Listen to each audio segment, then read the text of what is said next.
Hello and welcome to episode 57 of the Inside the Lab live experience. We are here. Are you here? Let the air horn sound off. It's been a while. It's been too long. We're getting to the regular flow and getting the live show back up and running every Saturday as it should. And just a little bit of quick housekeeping. Shout out to our replay viewers. If you're here watching on the replay, do be sure to stick around for the full duration of the show. Got a lot of game going to drop on here with 5 tips. Before buying or building your next gaming PC here in 2022. And if you are an advanced builder or a super enthusiast, if you will, there are still some tips that you could possibly share on uh, with a potential gamer who's not quite ready to get over the stigma of getting into PC gaming. So if that's you and you're on a replay, again, shout out to you, to our replay fam, and of course those who are tuned in right here with us today. Let me know in the chat where you watching from, what's going on in your neck of the woods, what's the weather like. We haven't really done that since, I believe, since like season one. So let me know what's going on. Hopefully our chat or my restream plugin will work for us today. We'll have the chat up on the screen, so of course we can answer your any questions you may have about the topic of this live stream, or any related questions you may have that either you didn't think of and that's presented or you hear throughout the duration of this live show, or another viewer chimes in and presents that question. Hopefully we can find an answer for any of your pain points you may have to help you get over, again, the hurdle of getting onto this platform. That is the purpose of this show and our live stream, and essentially the message here on this channel, that is trying to get as many people over on this platform as possible. So we'll see who all rolls in, but as you roll in, do be sure to do me a solid and hit the like button for me on your way in or on your way out if you're unable to stay throughout the full duration of this live show. And drop a tip or two if you have a few. I swear I didn't mean to rhyme, but drop a tip or two or few if you have any in the comment section below. It could possibly help someone watching on the replay, and our replay viewers. You could also just leave a comment down in the comment section below with your question, and I'll still reply to it after the show has already aired. If possible, leave a timestamp, and I know exactly where to refer to in this live show to help you answer your question, or eliminate any confusion you may have towards building or buying your next gaming PC. Whether that's if you're having somebody build it for you, or you are learning how to do it yourself, or you are buying a pre-built PC. It really, depends on the path you want to take. Well, the path you want to take will also depend on how much preparation you need to undergo or undertake to essentially get there. So these 5 tips we're going to go over today, and it might be some sprinkle, might be more than 5, might be some sprinkled in there in between. Should hopefully be able to help you get acclimated and get ready with your journey onto this platform. And I see my chat still isn't, so let me see if I can refresh it, see if we can get the chat to pop up. It's still not one to play right. So all right, but we'll see. But anyway, we're gonna jump into it here. Again, hit the like button for me on your way in or on your way out. Let me know where you're watching from. If the chat doesn't pop up on the screen, I do have it still here on my second monitor, so I still will be able to see your questions, comments, and concerns you may have. Again, I don't know how many people are gonna stroll in. I hope I didn't nuke the momentum we had going into 2022 before I had to make some changes and adjustments in my personal life. But we're going to get right back on track and dig deep and really tackle the content that needs to be made for viewers who are looking to take their experience as a PC gamer to the next step, either through upgrading or jumping, if you will, say going from DDR3 to DDR4/5, or going from an older chipset or an older CPU socket and motherboard to, say, a newer one, something like going from AM3 Plus to AM4, or an older Intel socket 1150, 1151 over to, say, 1117 LGA 1700, or higher. Maybe you want to go the Threadripper route or the HEDT high-end desktop route and build you a high-end desktop system. But you have a lot of different options here going in 2022. So let's jump right into it. But we're going to start off with a bit of housekeeping because this live stream or today's episode is essentially sponsored by us. It's sponsored by Inside the Lab merch. Um, we have a lot of different options. I created a pretty cool reel over on Instagram. If you're not following me on Instagram, shameful plug here. Be sure to follow me on Instagram. I'll follow you back at Inside the Lab YT, so you can always see what's going on with the brand and with the studio and with all the content as it rolls out. But we have hoodies, long sleeves, t-shirts, stickers, even if you want to support the channel in a really small but huge way. Mugs, which we will be adding more like hardware, if you will, or accessories with the Inside the Lab branding, t-shirts, again, long sleeves, a lot of different merch for different individuals. I'm wearing one now. As you can see here, I think it's the mug edition. It's the t-shirt version of the mug edition, but you can buy it in hoodie. I have this one right here, the t-shirt. I also like this one, but I ended up going with the different hoodie, but I like this one too a lot. And then of course, like, represent what you love and what you do as a PC gamer. It might be a little too hot depending on where you're located. Here on the East Coast, we have record temperature. We have record temperatures going on today with highs around the 96, I believe, which is a little high, being as if we haven't really hit June. But maybe it's cold where you were watching. I don't know. Teespring ships internationally, so and if it is too hot, then of course you could pick it up and say, "Oh, that's a woman's tee." But as we have, again, clothes for everybody: women's tri-blend, men's tri-blend, classic, and what have you, comfort. A lot of different options over there, and they are super affordable. I priced the merch so it is accessible to as many people as possible with very limited profit margins in between. Really, I just want to get you out there representing the brand and representing the community and what you love doing, that being PC gaming. So again, support the channel through merch, represent the channel. You can the banner is a little jacked up, a little foobarred. I have to update that, but it's supposed to say "look good playing, feel good gaming," or "feel good creating" if you're a creator. And if you just want to just jump in and play some games, but you also want to do it in a stylized way, check out the Inside the Lab merch. The chat is in the description box. On top of that, it's also in the chat. And our replay viewers, all of the links that's mentioned throughout the duration of the live show is left in the chat, so you can always refer back to it if that's something you are interested in. But yes, check out the merch, and when you do buy some merch, take a picture and tag me in it over on Twitter or Instagram, whatever your cup of tea is. Give me a sip. No, that was weird, but whatever your cup of tea is, tag me in your post, and I will retweet it or regram it, I think it's called, or I will simply just share it myself over on my social media, depending on what it is you bought. So yeah, check that out, and when you do grab some merch, again, let us know so we can congratulate you and celebrate your endeavors in supporting the channel, because as a content creator going full time, I am on a path to going full time, and that could take quite a bit of time. But small steps like this and ways to support the channel through merch is a helpful way. It is a helpful way to get started.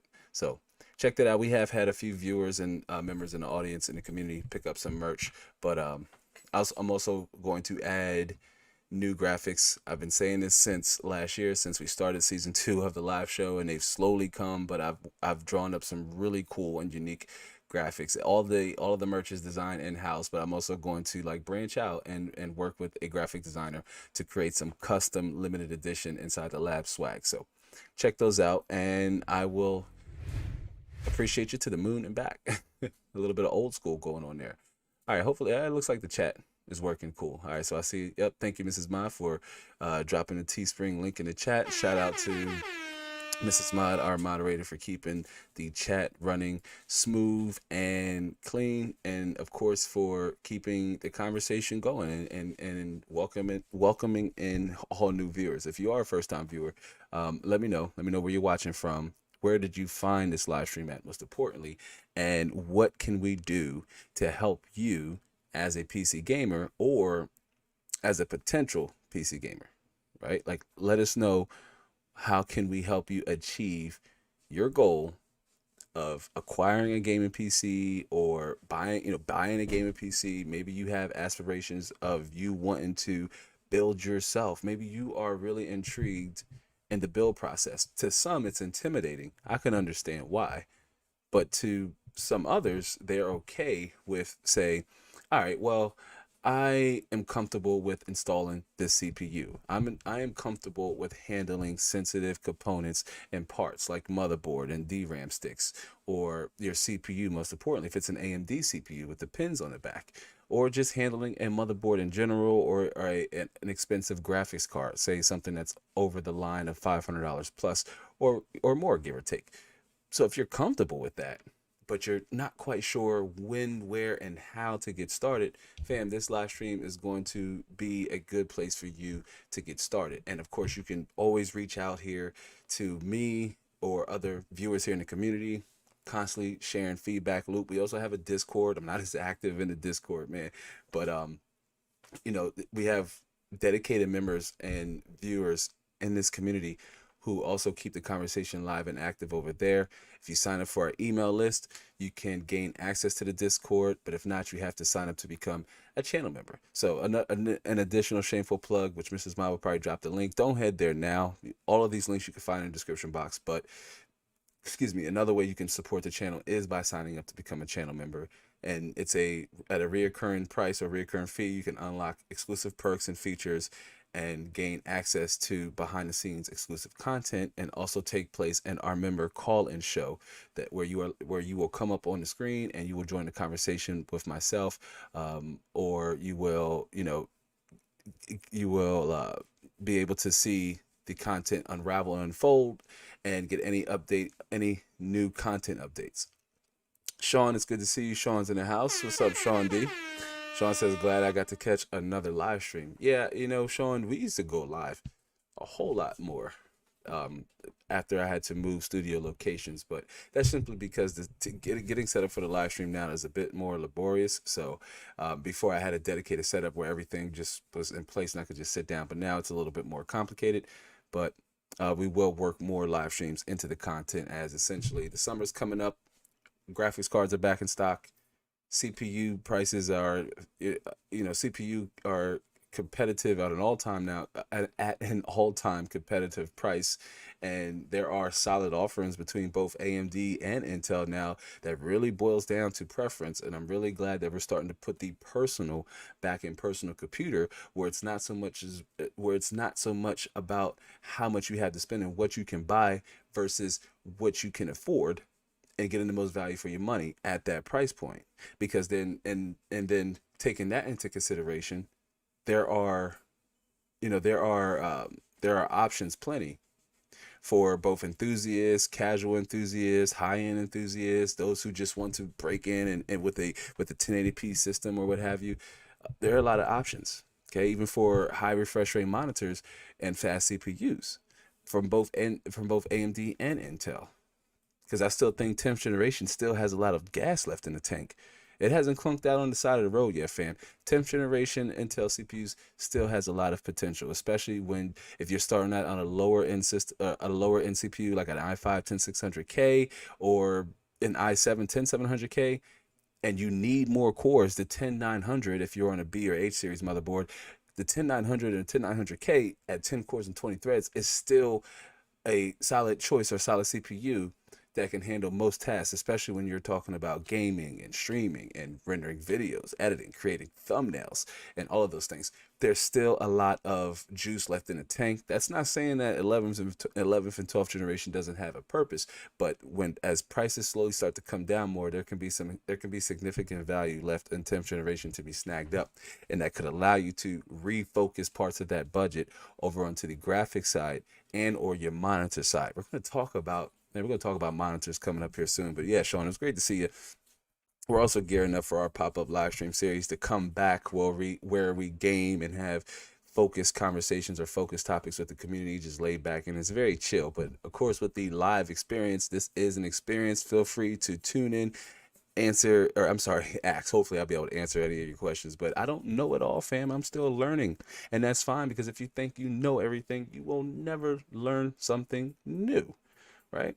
That's why I say that there can be tips that you may have for viewers and other, members in this community. And some of these may not be new to you. In fact, some of these you may have already heard me recite, but we're going to bring it to light in a different manner. I also see my guy Cliff, WASD Moves. Cliff is in the house. It's good to see you, Cliff. What's going on, fam? What's going on, fam? It's good to see you. All right, so let's jump. We're gonna jump right into it. I see we have a few more friends and fam roll in. Hit the like button for me on your way in. If you're unable to stay for the full duration of the live stream, I totally understand. It's a beautiful, it's not beautiful. It's hot over here. It's cooking over here on the East Coast here in Maryland. But let me know where you're watching. I know where some of you are watching from, but let me know what's going on in your neck of the woods. What's the weather like? It's a little muy caliente over on this side, but we are here, we are rock and rolling, and we are gearing up to get the live show back on track and back and running. I do plan to have a special live stream. I want to say I'm undecided if it's going to be a live stream or recorded video, but I have to make a trip tomorrow. I'm not going to disclose a whole lot, but for some of you, you might know where that place is. It's everybody's favorite place to go, but I have a special trip to make tomorrow, and I may do a live stream. That way you guys can ride with me and we talk about what we're going to do, and of course some more upcoming content that's set to drop with graphics card prices dropping. I want to get back into review mode. I want to get back to capturing that glorious magic over on the used market. But pause, I want to welcome in the fam Shifter 76. Shifter, welcome. Shifter says, afternoon, everybody. Afternoon to you, Shifter. It's good to see you, Shifter 76. Shifter says, BK and hot. I'm not sure if you meant like Brooklyn. Is that, if I'm understanding, is that Brooklyn? Yeah, I think that's Brooklyn. And Cliff is shouting out, hey, thanks for the welcome, Mrs. Matt. And Cliff says, I finished benchmarking first generation Ryzen 1800X. Put it against the i3-10100F. Not looking good for the old 8 core, honestly. Yeah, again, and I'm not sure if you might have came in exactly when I was going on the that diatribe about 10th generation still having some gas left in the tank. And as you see, even an i3-10100F is able to trade blows and have a significant reason to exist in terms of, would you rather pick up, obviously you wouldn't buy an 1800X brand new, but if it was on the used market, I would imagine I wouldn't pay no more than $100, maybe even less for an 1800X. If you wanted that new price to performance, then the i3-10100F could be a better choice for you, especially if 8 cores wasn't extremely dependent on your needs. Maybe that's more along the lines of you need strong IPC, right? Maybe you just need strong IPC, 4 cores, 8 threads. It could be enough for you, depending on the type of game you want to play. If it's an i3, you're likely along the lines of playing games that aren't very demanding. And Shifter says, yep, all right, BK in the house. Sure, absolutely, man. My parents are from New York City, the Bronx, and Queensbridge. Yeah, it's always hot in New York City. But awesome, man. It's good to see you representing up north. Aman Abdullah says, bro, I want to ask something related to RAM. Shoot away, Aman. Shoot away in the chat. Again, if you have any questions, I myself will do my best to answer your questions here in the chat. Just do me a favor, again, hit the like button for me on your way in or on your way out if you're unable to stay for the full duration of the live stream. But Aman, feel free and answer your question. It says RAM related. Just do be sure to at least let us know what your chipset is and your CPU, if you're having an issue with RAM. But yeah, feel free. All good stuff. And thank you again for everybody for checking in and letting us know you're here. If you missed it, I do want to quickly add that at the top of the live stream, we mentioned that today's episode is sponsored by the Inside the Lab merch store. You can find merch for something for everybody. Have represent who you are, what you love to do as a PC gamer. You can of course represent the brand and community.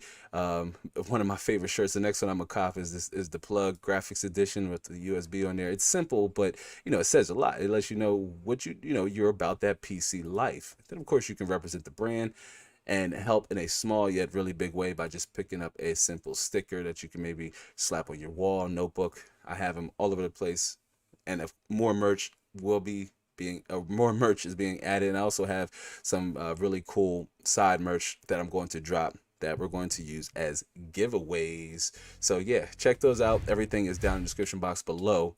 Anything that is referred to or mentioned is live stream, especially some of the most recent videos. If you haven't checked, I posted some car vlogs, is what I'm calling them, just to experiment really with doing, vlogs in my car.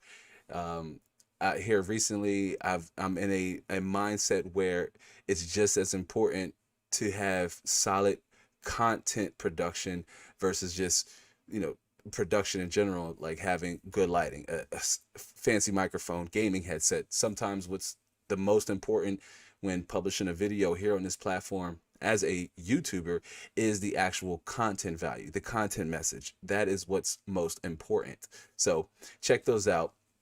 Let us know if you have any questions about those. One was about why your first component, or what's your first component, the first component you should actually buy. I'm a little rusty, y'all. We're going to get it. We're going to get it. We're going to get it.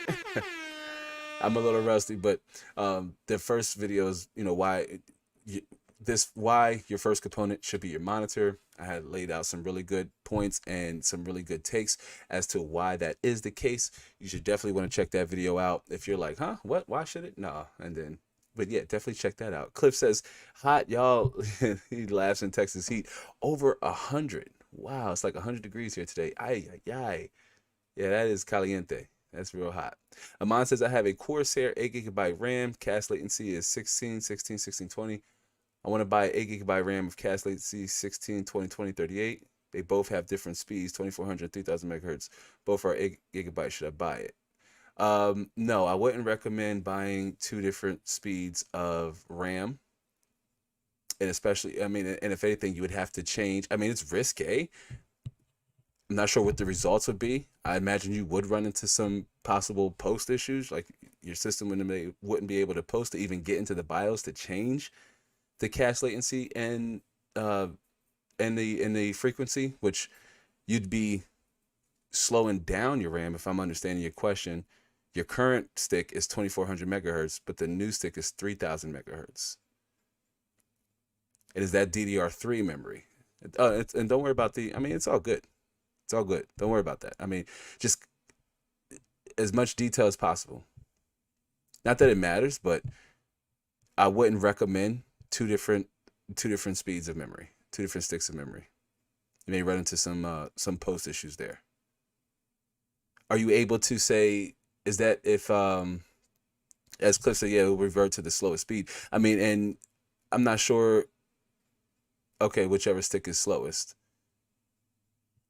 Amon says, I don't really care if the 3000 megahertz gets to 24. You just okay. So you want what you more so want is the increased RAM allotment. So you rather prefer 16 gigabytes and okay with the slower speeds. So as Cliff says, it would revert to the slowest speed, which would be 2400 megahertz. It may even just revert to the slowest DDR4 speed of 2133 megahertz and let you try to scale from there by loading an XMP or DOCP. What's your CPU? Cliff says it will run not ideal, but it will run at 2400 megahertz. By not ideal, what Cliff is referring to is that you may experience some extreme system lag and even possibly some B-sides.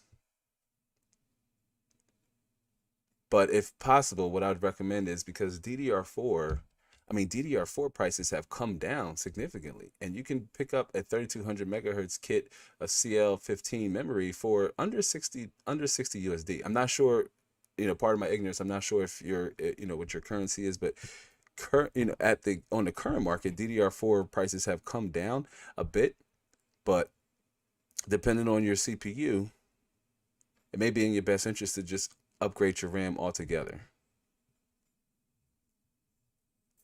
Hope that answered your question, Amon. Keep them coming.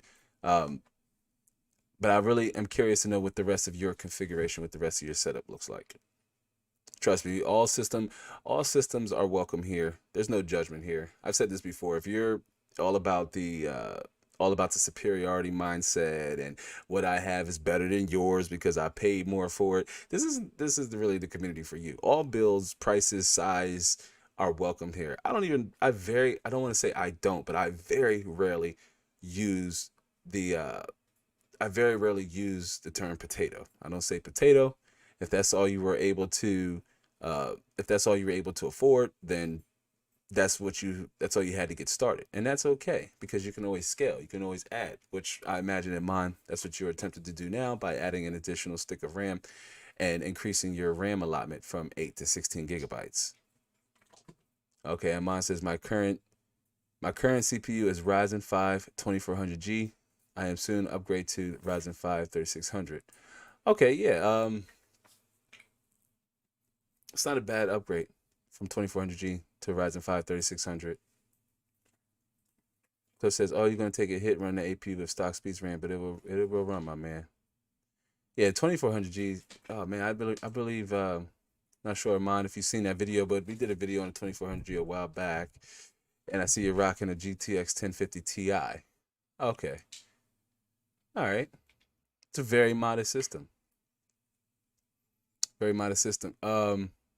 Yeah, I'm like Cliff. Install it and give it a go. Keep us posted. I don't think you'd run into any critical system errors, but in the event that you're unable to post, then just remove the stick. But if you're able to get into the BIOS, consider changing, having your timings match, and at least trying to run an XMP of 2400 megahertz. Anything higher than 2133 megahertz. But yeah, give it a go. I'm sure that'll help you run your games in a better quality, slightly more performance.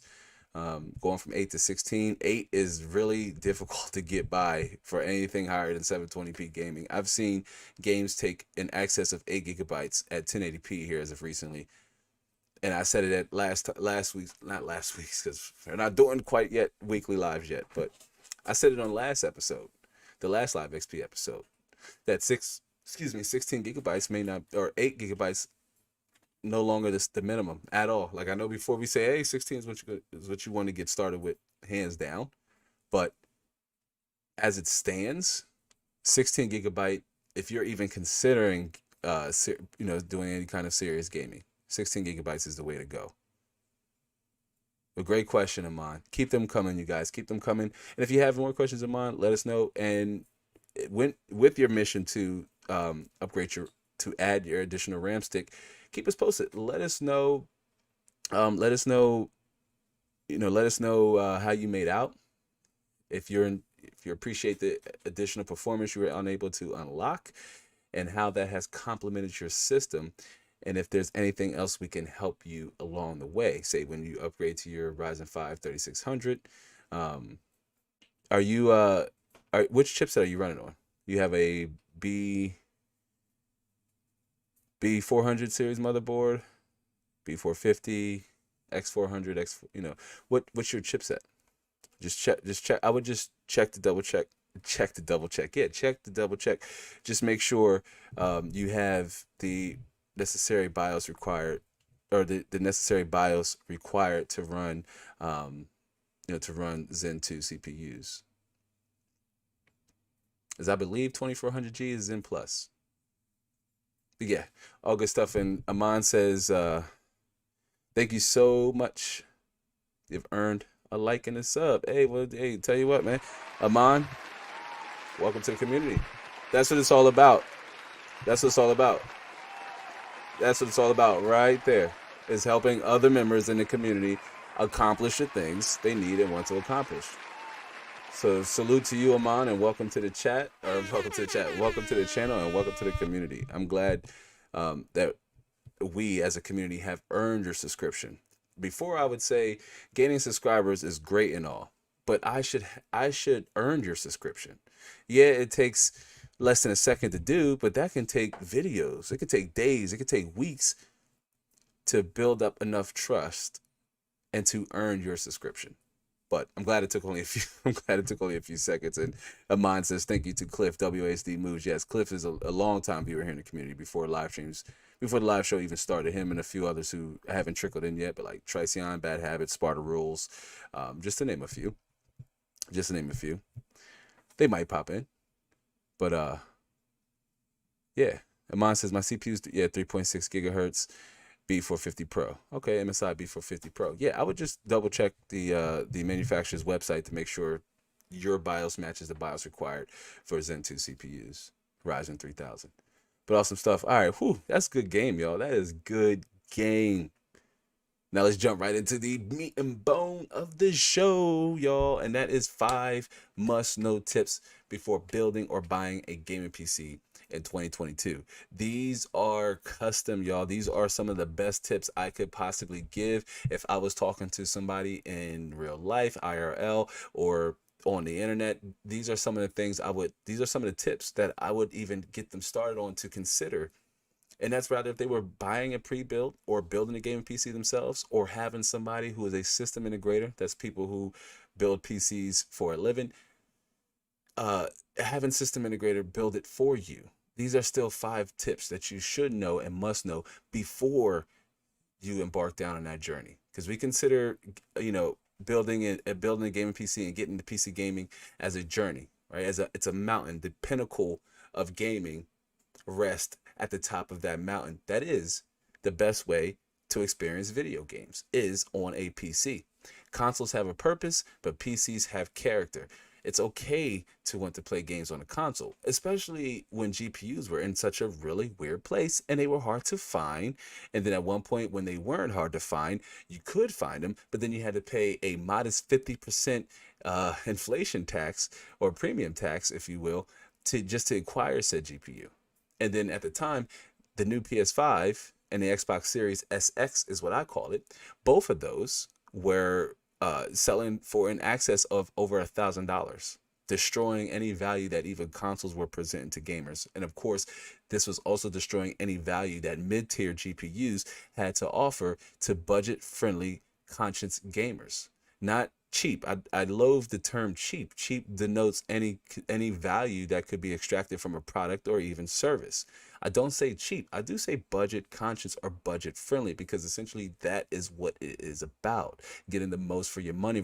I'm foreshadowing a little bit here, but do be sure that we are going to jump into that in the meat and bones of this conversation. Whoa. But we are going to jump into the meat and bones of this conversation. Amon, I see, says, well, I think I need to sleep now. It's like 3:48 a.m. Ouch. Okay. I would appreciate if you have like a Discord server whose link you can give.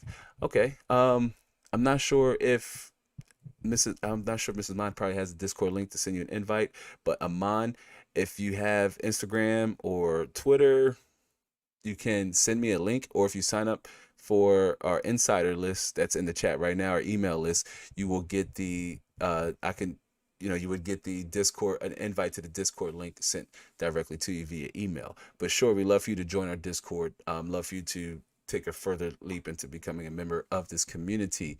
So yeah, check out either one of those, Amon, and we go live tentatively every Saturday, every weekend, getting back into it. So you'll be able to catch us again for another live stream. So do be sure to subscribe with the notification bell on, so you do receive updates or notifications for all content updates. But all right, so yeah, the pinnacle that is PC gaming is enjoying video games in its best possible form, because video games are developed on computers. They are made by computers, opinion, for computers. Yes, they are available on consoles, but consoles are nothing more than custom PCs in a custom box. That is it. They function and operate the same, but they very much have they have custom OSs underneath of the hood that allows them to achieve some of what I call that console corporate magic, that is using rendering techniques and just hacks to improve frame rate and just adjust it with dynamic resolutions. But they are essentially computer hardware underneath the hood. PCs have a purpose, but PCs have character, consoles have a purpose. And that's why we consider this being the PC platform, the pinnacle of PC gaming, the best way to experience games in their best possible form. Unlock performance. We're not going to talk about this because we talked a lot about that in a previous conversation and even in other videos. And I'm going to talk about it even more, right? But the journey of 1,000 miles, we've heard it before. The journey of 1,000 miles starts with what? A single step. or in this case, the path to PC gaming is paved with a single block. And like most trades, hobbies, skills, and crafts, with the appropriate guidance, advice, and strategies, tips, if you will, the journey and your personal road toward PC gaming can be less stressful and as smooth as possible. And that is what we are discussing in today's live stream, today's episode, which is episode 57 with 5. Let me see if I can put it right. There we go. Five must know tips before building or buying a gaming PC in 2022. That is what we are discussing in today's episode, while of course answering any and all of your questions along the way. And if you're new here, I'm Terrence. Okay, welcome to the Inside the Lab live experience. I'm your host, conductor, and operator of this here, what we like to consider a roller coaster ride. And with that out of the way, let's gear up and get ready to jump right back into it and begin. I see Amon said IG. Oh, wait, I got an Instagram. If you got an Instagram, definitely follow me on Instagram. If you got, I'm pretty active over there. I've been trying to grow the Instagram as a communication content platform, I guess, if you will. So definitely follow me on over there on Instagram. I've been implementing some Instagram strategies here in my content strategy, among other things. And for my fam who love gaming content, yes, the Twitch channel will be a wide variety of live streaming content. Here on YouTube is pretty like niche and specific, but over there on YouTube, over there on Twitch, it's going to be a different kind of content strategy, a raw and I guess you could say reality version of Inside the Lab. So other platforms we will grow, but YouTube is our home. Yes, I did mean for that to rhyme, but I'm sorry, Amon, I'm not quite sure what the IG stands for. If that's Instagram, but yeah, definitely follow me over on Instagram. But today's episode is 5 must-know tips before building or buying a game PC in 2022 for our super enthusiasts and you just experience enthusiasts. Maybe I've left some out. That's fine. Again, I started the live stream off by saying I don't know everything, and if you think you know everything, you'll never learn anything new, right? So if you have tips that I didn't cover that you think could be helpful to a newbie, a newcomer, right?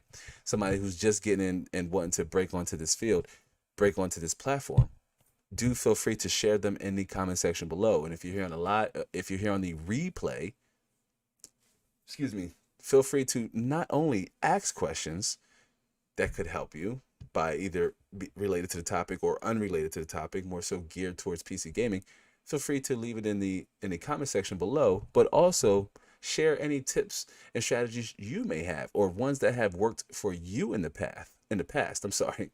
I told you I was going to get my words right together, y'all. I told y'all. I mean, I said I was a little rusty like the Tin Man. I was pop locking, but you can't see. I told you I was a little rusty, but you know, you may have tips and strategies yourself that helped you that maybe I didn't think of and consider. And you say, hey, Lab didn't say you should do XYZ before. And I think that could help a lot of new people and a lot of newcomers as well.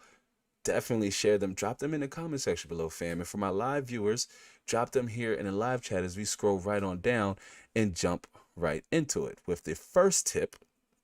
The first tip being, this is a very popular one. I normally have brought this up a lot of times, but I will say the first tip I'm going to share with you, and that is read and study the manual. You could do this online. Most of the times you can do this online. I haven't come across a motherboard manual, rather old or new, that I wasn't able to find online. So if you're buying a used motherboard and you know the exact motherboard you're looking for, or you're casually shopping for, say, an AMD AM4 motherboard, you know how much you had to spend. Maybe you want to try to pick up a used B450 motherboard or an X300 series motherboard for 50-60 bucks, and you see one on OfferUp, or you see one on Facebook, right? You see one on Craigslist. I shared a tweet that I'm a little frustrated with Craigslist. Craigslist has been dry as the Sahara, fam. I said Craigslist has dried up faster than a mop floor since graphic card prices have come down.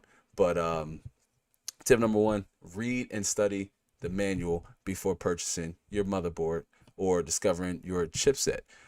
This is also to help you familiarize or get familiar with, say, RAM allotment or seeing if you need any RGB headers with USB connection or connectivities you may have access to. This is also going to help with your case, with getting the right case to make sure you have the right connectors and headers to support your motherboard. I mean, just get familiarized with your motherboard. It's not the heart of your system, in my opinion. I see it more as the frame of your system. It's the spinal cord of your system. Why? Because your spinal cord essentially communicates with all parts of your body, with essentially all organs in the human body. That is your one of the primary functions of your motherboard, is to communicate, to allow all of your components, your graphics cards, your memory, your CPU, to allow them to connect in a fast and efficient manner that translates to stable and efficient performance, right? If you don't do proper research in your motherboard, this can do things like stunt your upgrade ability, your ability to upgrade. Jeez. I'm partially rough. I had my man A&R Gaming came in and just had to hate a little while, but that's all right. Mrs. Ma took for A&R Gaming. Come back with, use your fingers for a little bit, for something a little bit more productive, like hitting the dislike button. If anything, if you don't like the message, hit the dislike button. I just hit the dislike button. I'm coming to the chat. Oh, like, for what? You could have just hit the dislike button. Y'all can't see it, but I just saw it on the back end. Hit the dislike button if you want to voice your disdain for this awesome and glorious tips we're trying to share with the community. But don't distract the chat. All right, we ain't boot you. We just muted you for a while. So I know you can hear, but just hit the dislike button. I don't get dislikes a lot. So if you do it, then I know it was you. Then I know. In fact, I think I've seen your name off the platform. It is what it is. Welcome, A&R Gaming. A&R Gaming gets the horn too. A&R Gaming gets the horn. Cliff says the manual. Damn, I know I've been doing things wrong.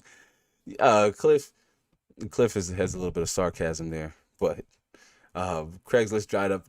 Cliff says Craigslist dried up faster than a hey, this is PG-13. Whoops, my bad. Yeah, I think I know what you're trying to say, but regardless, it's been dry. It's been dry AF.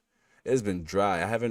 I jump in there casually. I used to go to Craigslist and look for, let me switch back here really fast. I used to go to Craigslist and look for all kinds of things, not just computers and computer hardware, but before I used to go there looking for like free furniture. There's a free section over there of just people looking sell furniture or other household accessories or appliances, tables, plants, just small knickknacks. But in the advent of sites like OfferUp and the Facebook Marketplace, a lot of the attention has shifted away from Craigslist and over there onto those platforms. This is essentially more people. And I know, Cliff, we had talked about this over on Twitter a few days ago, that the messaging system over on Craigslist is just a little bit clunky. I'm not even going to say a little bit. Damn, it is clunky. It is clunky. Facebook is one of the easiest because everybody's essentially connected to their Facebook. And most of the time, 50% of the time, 60% of the time, you can find some of the same items listed on Facebook. They're also listed on Craigslist. They just cross-list them on both platforms. So even if you don't have a Facebook or you don't use Facebook as much like me, I just don't use it. In fact, I wouldn't have a Facebook if I didn't need one to run the Inside the Lab Facebook page, which you should, if Facebook is more of your platform and you're over there, definitely give the Facebook page a like. This is how to drop it in the chat for me. Get a Facebook page a like, come right back, or do it after the show.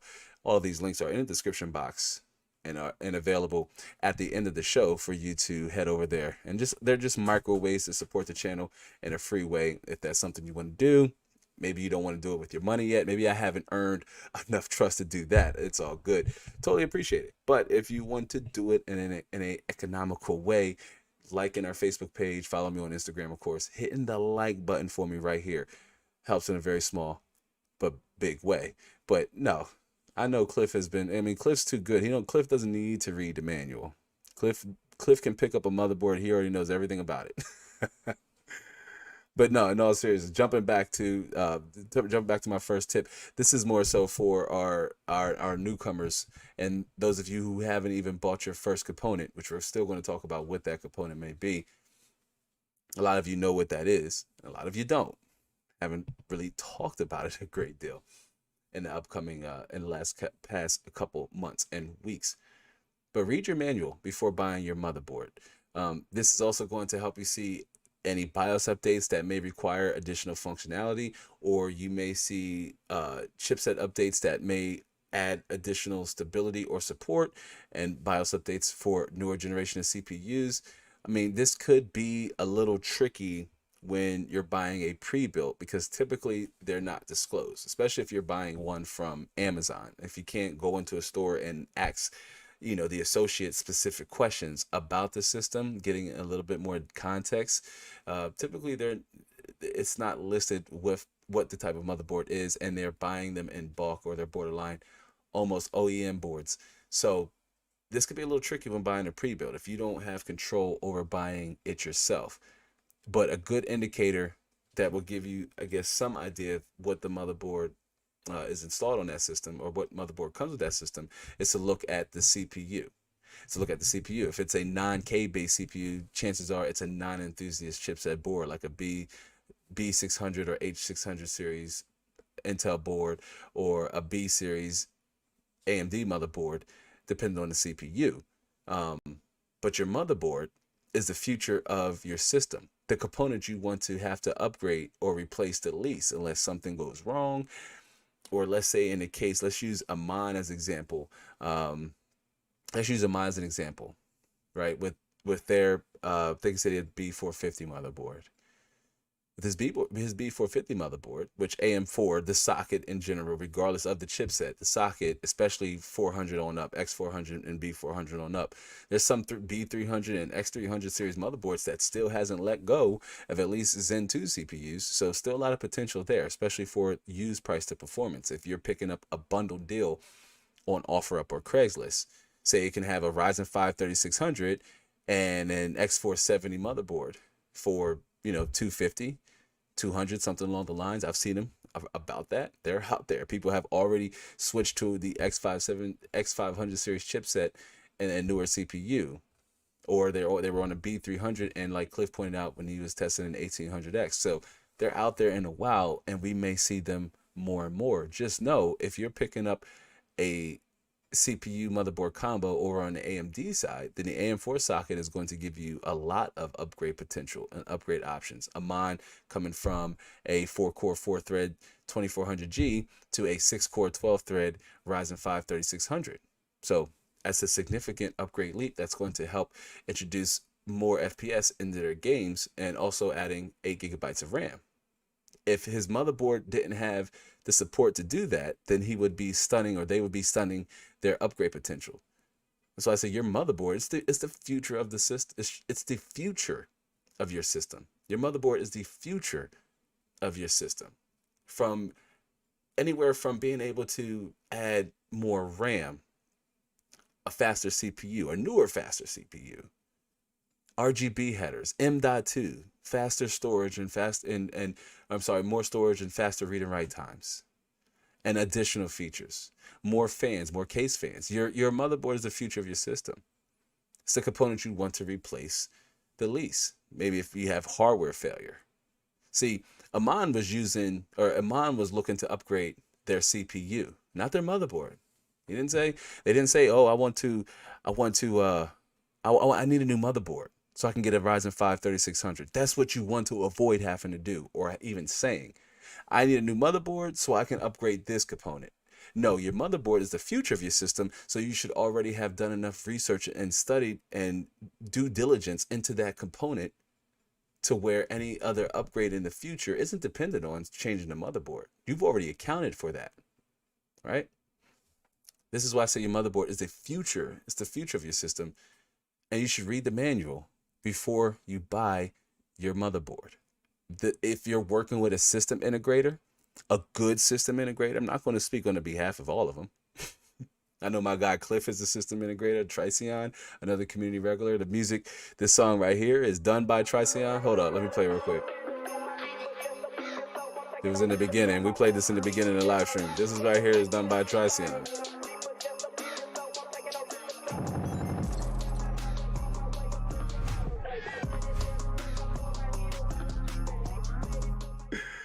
Yeah, shout out to Triceon, man. Shout out to Triceon.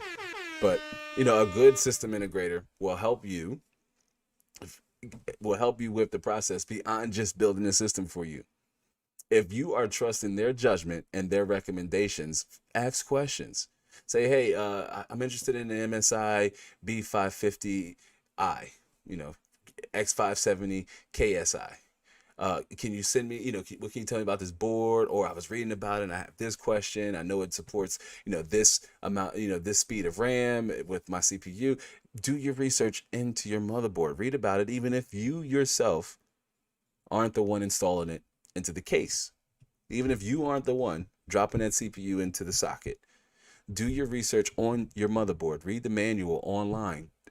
Typically, they're no longer than 15, 17 pages. Excuse me. See what the BIOS looks like, your basic input and output system. See what the BIOS looks like. See how to run advanced mode. See how to load an XMP profile. Yeah, you can have your system integrator do these things for you, but you can save time and money by learning how to do them yourself. It starts with understanding and reading your motherboard. That is tip number one for those of you who are just joining us. That is tip number one. Read the manual before buying your motherboard. If that's a pre-built, look at what the CPU is coming with it. Is it an i3? Is it a non-K based CPU?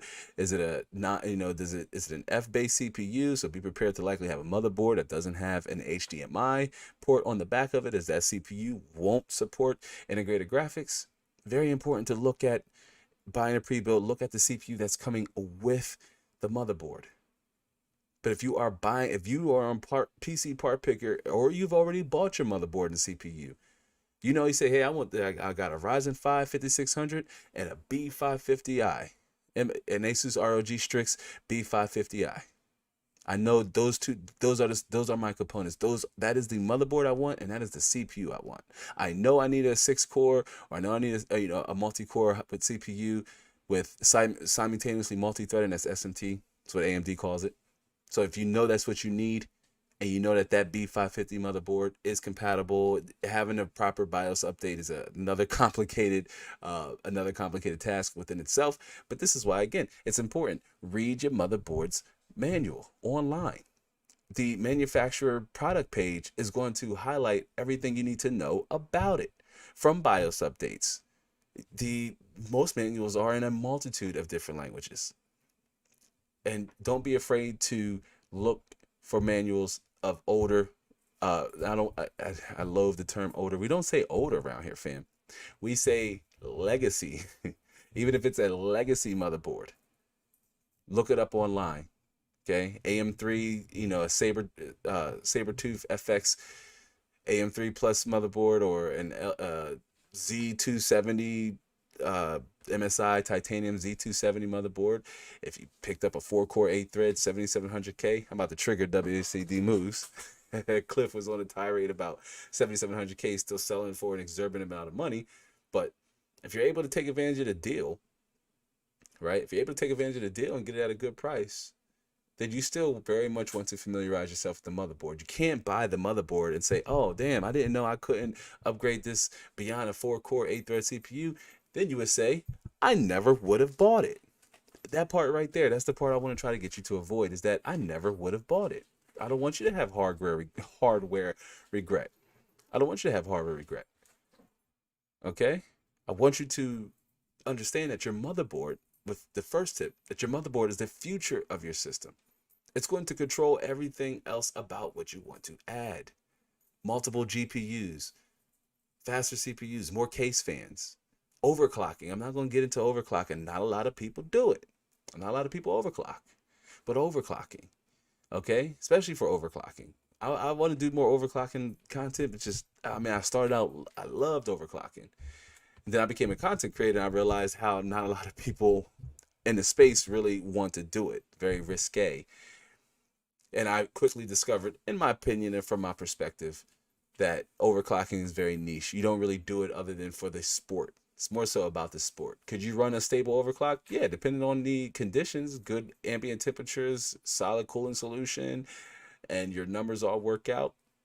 There can be additional 10 to 15% performance that can be unlocked on an unlocked Intel CPU and even on a Ryzen CPU, which Ryzen 5000 gets tricky overclocking because PBO 2.0 wants to send the cores and threads, in crazy different places and locations. It wants to PBO 2.0, from my experience, wants to give the cores that are performing the best the most workload. So you will see higher utilization there, faster frequencies, because those are the cores that are working the hardest and are working the fastest. Sparta Rules in the house. It's good to see you, Sparta Rules. Sparta Rules is a channel member. Let me give a quick round of applause to our channel members. If you have decided to sign up for a channel member, thank you for supporting the channel in that way. Yeah, shout out to Sparta Rules. Sparta Rules is also a master builder. So shout out to you, Sparta Rules. Good to see you, Brother Anthony. Mrs. Mod, of course, if you're considering becoming a channel member, do know you get to not only unlock exclusive content and perks, if maybe that's something you're not interested in, but you still get access to cool perks like custom emojis and badges and some stickers here that I'm just going to drop in the chat, like the the fail, and the wow, and the inside the lab, which I need to change the logo. You guys said it doesn't look great behind white, but and if the more channel members we have join, the more custom emojis I can add. So I think I'm at my limit. I think I can add more now, but the more members we bring on, then the more custom emojis I can add. So all good stuff there. And of course, supers are also welcomed and go a long way with supporting the channel. But welcome, Brother Anthony. It's good to see you. Brother Anthony, I dropped a little hint. I told the audience and the community that I may have to go on I am going on a special trip tomorrow. I'm just unsure if it's going to be a live stream or a regular video that I'll record and just edit down and upload. But yeah, I got a special trip to make, and I will be sending you a message probably sometime between tonight and tomorrow. But it's good to see you, Brother Anthony, as we are highlighting 5 must-know tips before building or buying your next gaming PC. Much like Cliff, like yourself, Sparta Rules, you guys have been longtime PC gamers and enthusiasts. And even if you just started out like Sparta Rules, we did Sparta Rules' PC, the mini ITX build. One of my favorite videos I've not only just produced, like I have a lot of videos I've really liked here on this channel, what I really like on this channel. They're a little, seasoned, a little dated, but they just have a special place in my heart. That mini ITX build video, that video I did a lot. It's the longest produced video outside of a live stream, because we've had, I think the longest live stream I did was 6 hours and 1 minute. That's a lot of time, considering that I go live by myself, and that was without any breaks or without any be right backs. I think I went to the bathroom I don't even think I went to the bathroom that one time. And the next live stream we did was like 5 hours. So we've sat down for quite a while. We're going to, I know everybody don't want to sit through me talking for 5 hours, but for those who want to and who come in and out, we may get back to that, because once you get started, it's hard to stop, fam. It's hard to stop. But let me get caught up in here in the chat really fast before we jump back over to the content. Cliff says, no, it's important to read and keep that manual. I have found myself on occasion going for one to double check something. I love to build. I love using my hands to build. And it's one of the reasons why I loved working with computers. And I said, you know what? I love creating. I like film, and I've considered myself an amateur filmmaker, and I write scripts, and I've written stories, and I've written a lot of game content, because I was an independent game developer for about 8 or 9 years. So I like writing, but I like telling stories. That's most important. And I have found myself too going back and just reading the manual, just because I love reading and I love getting as much information as I possibly can out of a product. But I have found myself going back saying, you know what, I need to let me just double check, or let me read and see what the manufacturer actually has to say about this potential feature, or say using BIOS flashback, or just any kind of complications, issues I may run into. The manual is like a safe place, if you will, when you are confused and unsure of the next direction to go into, especially if you're running into a hardware issue or a hardware problem. Nothing wrong with that. I mean, ignorance is bliss, fam. I'll keep it a buck with everybody. Ignorance is bliss. If you think that you know it all, I don't have to go into, I just know what I'm doing. That's how you make mistakes. I'd rather avoid the mistake. I'd rather measure twice and cut once. It's how you say it. And Cliff says, especially, I'm not going to read the rest of the comment. Yes, that is probably what I've gone back to the manual 90% of the time. In fact, when I get to that point, I already have the manual up and open. Or if I'm using my phone, I'll just screenshot it and just have that picture up and ready for me to just pull up my phone and be like, oh, okay, there goes the positive, the negative, and the power, and the HDD light. And Cliff is referring to, I think, everybody's favorite moment of building a gaming PC, and that is getting them damn input output headers installed onto the motherboard. The pins are so little. If you have big hands like myself, it's difficult to do, especially if it's a little case. I found myself calling on Mrs. Mod a few times to say, hey, can you put the power switch in for me? My hand, once the graphics card is installed, and depending on the case, I'll install the headers and then the graphics card.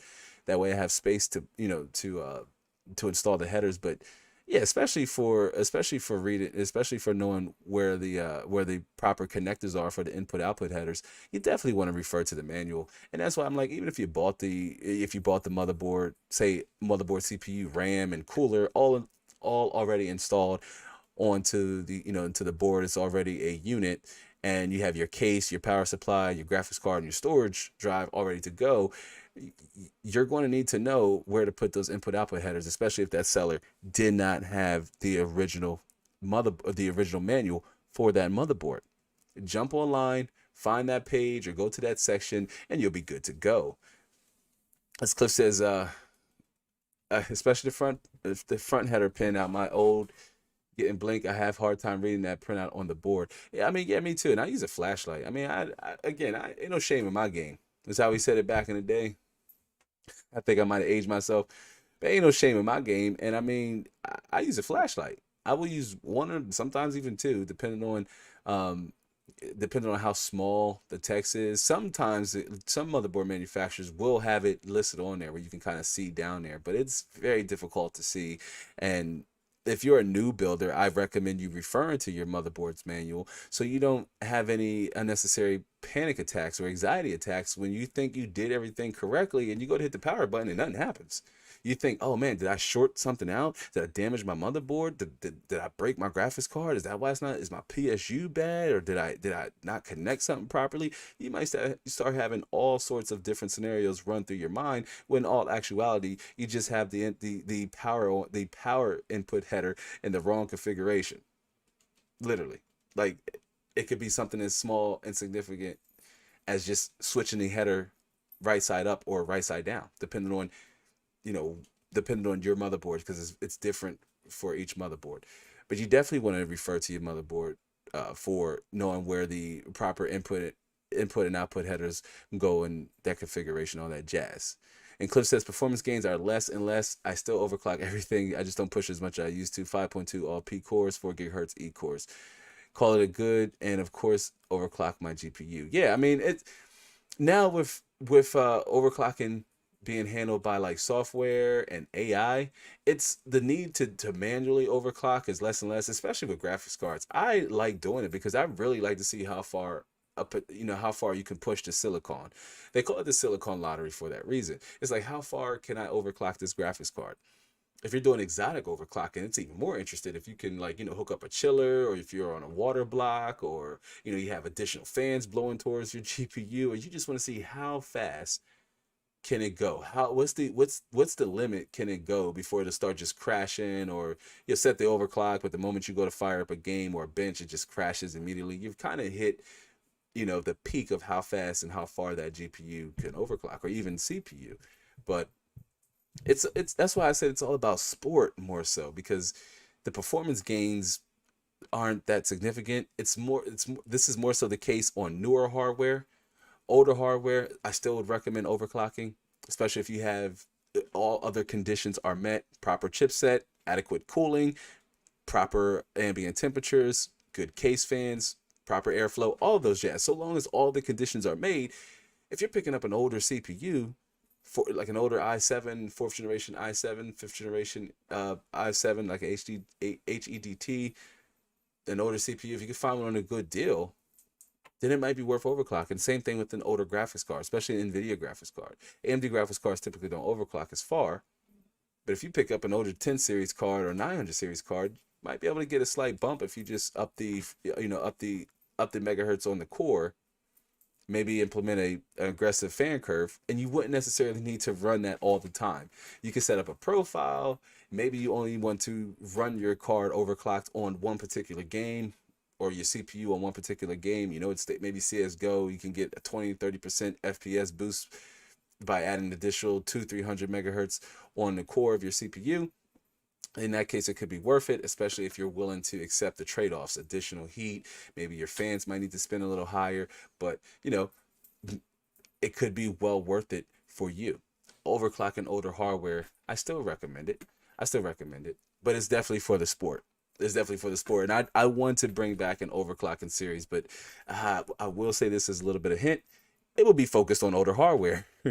Because I'm pretty sure your 12900K 5.2 on its power cores, that's actually pretty good. I mean, that's right along the lines I believe your 10900K was 5.2, and that's insane that we have CPUs running past 5 gigahertz on, decent air coolers in some scenarios, and even just on water. CPUs being able to break that 5 gigahertz, and AMD too. Wow, you're like, can AMD get the horn? AMD bringing us chips that's breaking the 5 gigahertz barrier. While it's not on all cores, but still, that's impressive. But all right, switch it back here. All good stuff, y'all. Keep it coming. Switch back here just to round out tip number 1, and that is read the manual before buying your motherboard. I think we went over some solid reasons as to why you should get familiarized with your motherboard before buying it, or if you've already hey, I want to jump on this used board while the deal is right there in front of me, still snag it up. But before you get any other parts that you may need or require to get, read about your motherboard online. Your motherboard is the future of your system. All right, good stuff, y'all. Good stuff. And again, if you have any bit of game to add to the conversation, please feel free to drop it down. Experience is golden, and this is how we are able to thrive and grow as a community. But tip number 2 is kind of related to tip number 1, and that is learn the process. Learn the process. See how it's done. Learn or see all that goes into building a PC before you actually get one. You gotta learn how to drive before you get a car. It'd be a little bit backwards, be asinine to get a car and then go learn how to drive. Most people want to learn how to drive before they get a car. You should know what owning a PC entails before buying one. If you're buying a pre-built, this is going to help you with future upgrades. Okay, this is going to help you say, oh, I know, okay, to upgrade my CPU, I just, remove the CPU cooler. I'll need some isopropyl and cotton balls or coffee filters. What I recommend, you can use coffee filters, isopropyl coffee filters to remove the old thermal paste. And oh, okay, I didn't know I would need to add new thermal paste. So let me buy some new thermal paste. What kind of thermal paste should buy now? And this is where you start to familiarize yourself with all that goes in to building that gaming PC. Okay. Or just building a PC in general. This can be a PC without a dedicated graphics card. Even still, it could be a system that has an APU, a CPU that has a graphics on board, kind of like a Mon CPU with the 2400G. They were using a dedicated card, the GTX 1050 Ti. But even still, that's a solid combination to have, because in the event that their GTX 1050 Ti malfunctions, or they have to troubleshoot a video graphic driver issue, they can revert to the integrated graphics on their CPU and also still troubleshoot their GPU, as it should still be read by your system and your OS. And then you would be able to upgrade the graphics driver without needing to use the graphics for a video. So that's still a good bonus to have. But you should familiarize yourself with the process, learn how it's done. This is, again, even if you aren't building your system yourself, this would just cost you nothing but a matter of your time. Hell, I have build videos right here on this channel that can give you a good idea. And they're rather entertaining, I like to believe. But I have videos right here on this channel that are good starters for you to say, oh, okay, this is how you install RAM. So if I wanted to install my RAM, I would just push these 2 pins back, pull them out, and oh, okay, I didn't know that I have to line up the teeth or there's a slot, there's a tooth, I call it a tooth, but there's a slot on on the DIMM, and then there's a slot on the memory, and I just don't go shoving that down. Oh, I should use, DIMM A1 and DIMM A2, or should I use DIMM B1 and DIMM B2? That goes back to the first tip, which is read the manual for your motherboard. That goes all the way back to the first tip, because that question right there will likely be answered in your motherboard's manual versus which DRAM configuration is best optimized for your board and CPU. Is different for each chipset as well, and for each motherboard manufacturer. But this will also bring you closer to your system, as it'll also help you better understand how each component functions. If you want to add if you want to add a 1 TB hard drive to the mix, or a faster SSD, which you likely should have went with the latter versus the former first with your build, unless you were really cash strapped and you had to go with, say, like a 20 or a $30 1 TB hard drive. Nothing wrong with having a mechanical spinner. Use it for what I would consider LTS. Matter of fact, in my Windows name designation, as far as my storage drives go, like A, B, C, D, and E, one of my hard drives, my primary hard drive, is long storage 1. That's when I have long-term storage 1. That's like older videos, older graphics I don't use, things like that. Long-term storage 2, that's all games I don't play as much, or games that I just may want to fire up and run a quick bench, something to that extent. Nothing wrong with a mechanical spinner. Definitely, add one, but you should start with an SSD. If you learn the process, if you know what it takes to add that SSD, then it's easy for you to make that upgrade. Get more storage, download more games. We're going to talk about games in a second, y'all. But download more games. Download more files, more programs, more applications, more videos if you're a content creator. I got to start talking more to my content creator fans. I'll be looking at some of the channels that focus on YouTube growth, and I see PC questions all the time. I try to answer. Here I have been answering some, and they've proven to be helpful for the recipients. But I got to talk to my creator fans too. And same thing applies, especially for us, because our systems are almost constantly in a stage of evolution. As our workflow improves and becomes more and more demanding, so will our system needs, and we will need to accommodate for that. We will need to make the necessary changes for that. This is why step 2 is pretty straightforward, but learn the process. This costs you nothing but your time. You can do this. This is the planning stage of your journey. This is the things you do before you even get started, or before you pick up your next component. Let me get caught up in the chat here really fast. Cliff says, graphics cards, I find overclocking the memory and raising the power limit usually about all you get. A tiny core bump, sure, but I always recommend raising the power limit slider, nothing else. Yeah, I agree, and I've seen better performance gains up by overclocking the memory, hands down. Especially my 3090, when I overclocked it off camera. Man, I said I should have documented this. I was able to get a faster memory overclock, and it did introduce 5 to 7, about 10 frames in most of the games I tested. But that was just, upgrade the memory, but you kind of want to do it in hand, core, and memory. But pushing the power slider, yeah, let GPU 2.0, or let the graphics card upgrade and boost to the highest possible frequency it can, given that the temperature conditions are also adequate, and it can use up as much power as possible without throttling itself down. Cliff says, WASD moves says, if I knew user acts, I usually just tell him raise the power slider, whack plus 500 in memory, set your fan curve a little bit more aggressively to keep those clocks up, and that's all. Yeah, and I imagine they would probably still come and say, well, I'm getting crashes, or I'm getting stuttering in some games. But if they're able and they're willing to be patient, I mean, that's why overclocking is like a sport. You just got to want to do it. It's fun. I think it's fun. Rather I get something out of the component or not. It's like, hey, how fast and how much can I overclock this 10900K, or this 12900K, or even this i5 10600K? Can I get a 5 gigahertz or higher, 5.1 gigahertz all core on an i5 10600K with proper cooling and a good motherboard? That's the fun part about overclocking. That's the sport. That's one thing I like the most about doing it. Haro. My apologies if I butchered that, Raph. I'm just gonna call you Raph, like the Ninja. One of my favorite Ninja Turtles. But Raph, it's good to see you. Raph gets the horn. Raph, welcome to the live show. I don't think we've had the opportunity of conversating with you. But Raph says, what about laptop upgrades? Well, laptop upgrades are pretty proprietary. Outside of storage and maybe memory, there you really can't upgrade anything else on a laptop. I mean, it's just really storage and RAM. I mean, you can maybe add more RAM. You can maybe add a faster SSD, or by faster, I mean one that has faster read and write speeds, or you can add a storage drive that has more storage allotment. Maybe your laptop had 500 gigabytes, and that's almost no way in hell more than enough for most games out today.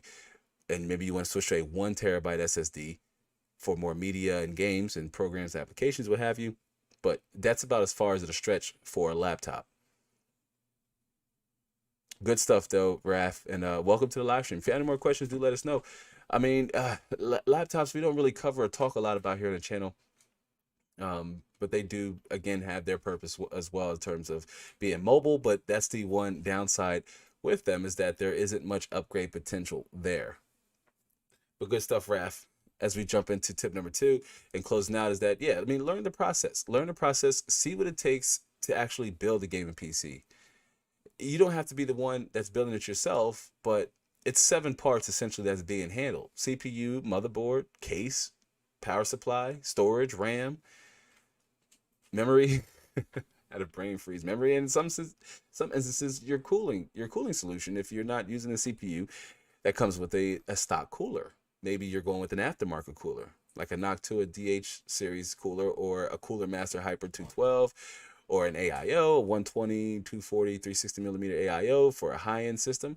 You know, maybe that's you. Maybe you're along the lines there.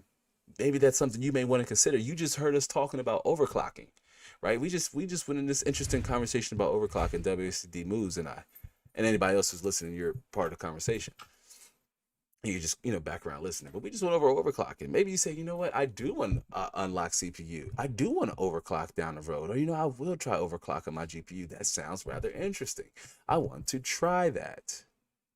Well, you have that opportunity by doing so and knowing what all goes into having the right conditions met to get a decent and stable overclock. I say decent, one that's worth the trade-off. Like Cliff said, you might have to set an aggressive fan curve. You might have to up that bad boy up from auto to say 50 or 60, depending on other factors. Ambient temperature still being one, I think, is the most variable you should have the most control over, and that's how hot or cold, or how heat saturated the air is around the system you're overclocking. You almost definitely going to need to take the door panel off. It's another trade-off if you want to get a stable overclock. I've tested this before on I believe it's a system I had back at the old studio, where I couldn't get the overclock to stick on the GPU with the window on. It needed all the air possible, or to shoot, because with graphics cards, if you're not using like a reference model, the heat is just being blown off the fins and in and around the case. So your GPU is still getting hot. It won't be able to hit that clock speed. It just will start to down throttle, or it'll just cancel out itself. Raph says, loving the content. Hey, man, I appreciate that. Raph. Raph says, loving the content. Raph gets a round of applause, man. I appreciate that. You know what? We have so much content being planned. I went on a short hiatus, had to, not rediscover. It ain't that serious. But I had to make sure that the content is valuable where applicable. And GPU's getting in a much better spot. The market is in a place where we needed to be to make these conversations and these topics and the content meaningful and impactful for viewers all over the world. Communities like ours, with like-minded individuals who are experienced and knowledgeable and right there ready to share that information in the content, in topics and titles being videos, and topics and videos that the audience is looking for, what you guys want to hear. But I appreciate that, Raph. Be sure to hit, and I see we had a few more people tune in. Just be sure to hit that like button for me on your way in or on your way out. If you're unable to stay for the full duration of the live show, I totally understand. It's all good. But again, do be sure to hit that like button for me on your way in, on your way out. It's going to help push the stream out in front of more people, even after it's already aired. And while we're here right now live, we want to get as many people on board and get this out in front of as many eyes as possible. We even, earn a subscription or two, right? Even earn a subscription or two along the way, and that's what it's all about. It's about answering your questions, like Raf's question and Iman's question. It's all about answering any questions you may have and solving any pain points you may have. But all good stuff, Raf. If you're currently rocking a Lappy, let us know what your specs are. This is a non-judgmental based community here. All builds and systems of all calibers and sizes, prices, budgets, what have you. It's all welcome here, fam. It's all welcome here. If you into that bashing and you have that superior, excuse me. See, I almost gag. If you have that superiority mindset, then you're in the wrong place, fam. You're in the wrong place. Cliff says the Raf frameworks are modular laptops. If you're interested, you can change trackpad, battery, etc., etc. They are fully modular. You can also buy new main boards and everything. All right, awesome. That's something to look into, Raf. If you're, if you're interested in going that route. Is there any particular reason why you are unable to say go with a desktop though? Do you want the affordability and the luxury of being able to, being a mobile gamer, a mobile PC gamer with your laptop? Do let us know what bottleneck or what are you interpreting as being your biggest hindrance with your laptop? Like you want more FPS, you want to increase the graphic quality in your games. Maybe you're seeing a significant amount of lag, or your FPS is dipping and dropping to numbers that are just deemed not playable to you. Because what's playable to me could be different from you. Some may require 144, 160 plus high end panels, high refresh rate panels with low response time, or some of us like more detail. That's me. We're going to talk about. I don't want to. That's foreshadowing a little bit, but all good stuff. But yeah, thanks for dropping that bit of information on us, Cliff. Let's switch back here. We were in tip number 2, and that is learn the process, fam. Learn the process. Watch build videos. I ain't sending you to watch anybody else. Watch them all right here. Everything you need is right here on the channel. You can jump down in the description box below if you're here and you say, oh, you know what, I can't stay, but hey, I need to, I want more Inside the Lab content. I'll maybe watch this live stream, or maybe you're on a replay and you've made it far, and I will leave links and cards to other videos we've done here after it's broadcasted. But maybe you want more Inside the Lab content. You will find them down in the description box below, along with some of the build videos we've done in the past. Still relevant now. The steps are still the same. Okay, the steps are still the same. Install your CPU, look for the triangle, don't drop it down, set it down. Line your RAM, line the slot up on your RAM with the slot on your on the DIMMs on your motherboard, and then the steps from there is really dependent on you, the builder. Now, I have a particular step in between there that I recommend, and in order to see that, watch the build videos. One build video that I, most importantly, we'll see if we can get it here in the chat, but one video I would almost certainly recommend you watch is the mini ITX build video we did. There's going to be a part 2 to that here coming up soon, but to watch the mini ITX build video. Give that one a watch if you are interested in seeing the process and what all it takes to build. And of course, come back and ask questions. If you say, hey, I noticed, what kind of power supply unit should I get, or which direction should the case fan of my power supply, point to, or how should I'm confused about the direction of airflow and how to mount my case fans. Should I go with air? Should I go with a water cooler? I don't know. I watched the build, but now I have more questions than I have answers to what I'm trying to achieve and what I'm trying to accomplish. And Graf says, I have an Alienware Aurora R7 i5 8400. Oh, that's a solid. Oh, you have 2 laptops. Okay. One with a 765M mobile NVIDIA GPU. Yeah, I mean, that's some decent specs right there. An i5 8400 and GTX 1060 6GB version.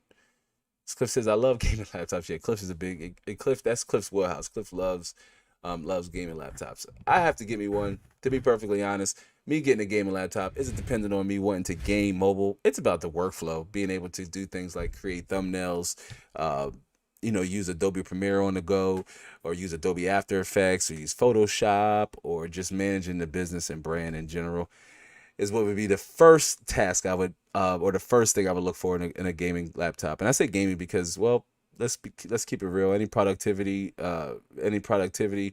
requirements I have are likely going to be able to be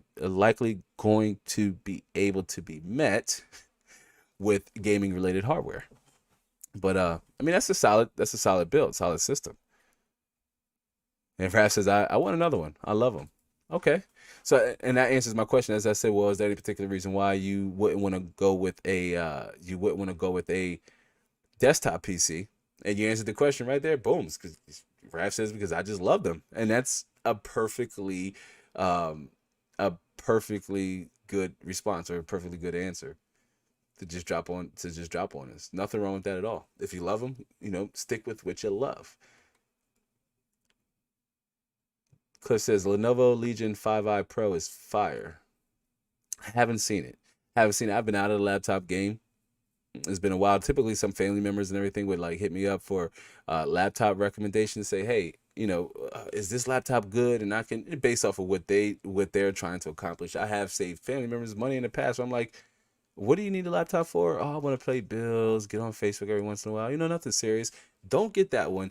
Get this instead, right? Like, you don't need a laptop with a GPU, and you're not even playing games. So save your money and talk to me. I'll be able to help you out.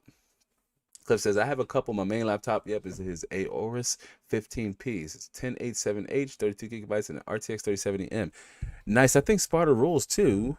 Sparta Rules also had copped up a laptop. I can't remember the specs, but I think it was similarly spec to his desktop, his main PC.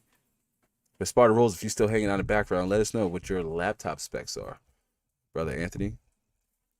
Let me switch back here. Just a lot of good tips and a lot of good information can be absorbed and picked up when you actually watch the process. However you like to learn. I can't remember the proper verbiage. Calisthenic, I think that's like learning through dance and movement. But however you like to learn, whether that's watching a video or reading the text, over on our website, insidethelab.net, I have a article that could help you with like installing Windows. But pretty soon I'm going to transcribe a similar blog post in terms of how to, the steps to actually building a gaming PC in text-based format. But there are plenty of videos you can watch too, and even some that are instruction-based, like some of the ones I've done here on the channel. They are stylized versions of it, as I like to kind of add a little bit of cinematic flair to the to my videos and my build, especially my build videos, because there's so much going on. And I like to keep it entertaining that way because, in my opinion, I'm doing the same thing that, say, any other tech YouTuber is freaking doing. I'm building a gaming PC. I am taking a motherboard and I'm putting in a CPU. I am putting in RAM. I am adding a PSU. I am adding storage. And I may or may not be adding a dedicated graphics card. And I am adding a case. I am installing Windows and etc. Everybody is doing that.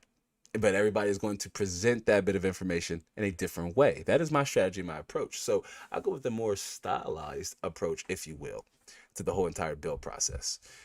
But there are some here on the channel that are instructional by nature, and that could not only give a visual idea of what it takes to get it done, to build a gaming PC, but also the verbal instructions on any additional steps along the way.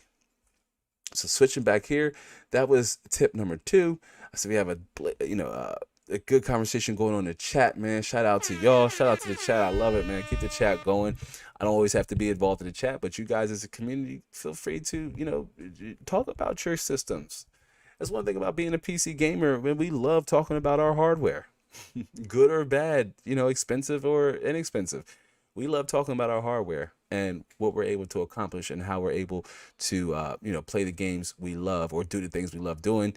You could be an enthusiast who just enjoys working with computer hardware, or you can be a casual enthusiast who loves just the platform in general and playing games on a PC. Most of us, I like to imagine, are a little bit of both. This is a well-rounded mix of individuals who like overclocking, don't like overclocking, only plays video games, does video games and creates, or maybe you mine, maybe you also mine crypto like Tricyon, which even during the GPU techdemic, I had no disdain at all toward GPU miners. I just want to remind everybody, my position, my stance, officially, like on the record, was that I hold no disdain towards GPU miners. I don't care how many graphics cards they buying up. It was always on AMD's Radeon division and Nvidia to meet the supply and demands of consumers. That's both miners and DIY enthusiasts or system integrators as builders. It was they hold the burden to meet the consumer demand for both groups, not for us as consumers to war and go back and forth with one another simply because demand is high and supply is low. We're not the ones making the damn graphics cards. That's Nvidia and AMD. So that is where our frustration should lie, not with one another.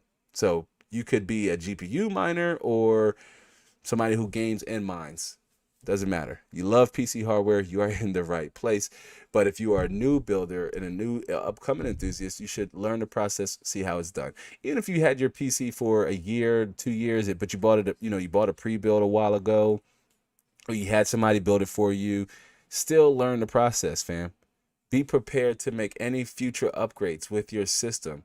Okay, and this is beyond just future upgrades. This is also going to help you with performance system maintenance, like cleaning your PC, airing it out, dusting it out, removing the GPU, removing your power supply unit, getting into those hard to reach places, cleaning your CPU cooler if it's an air cooler, getting in between those fins and blowing out all the dust properly, replacing the thermal paste.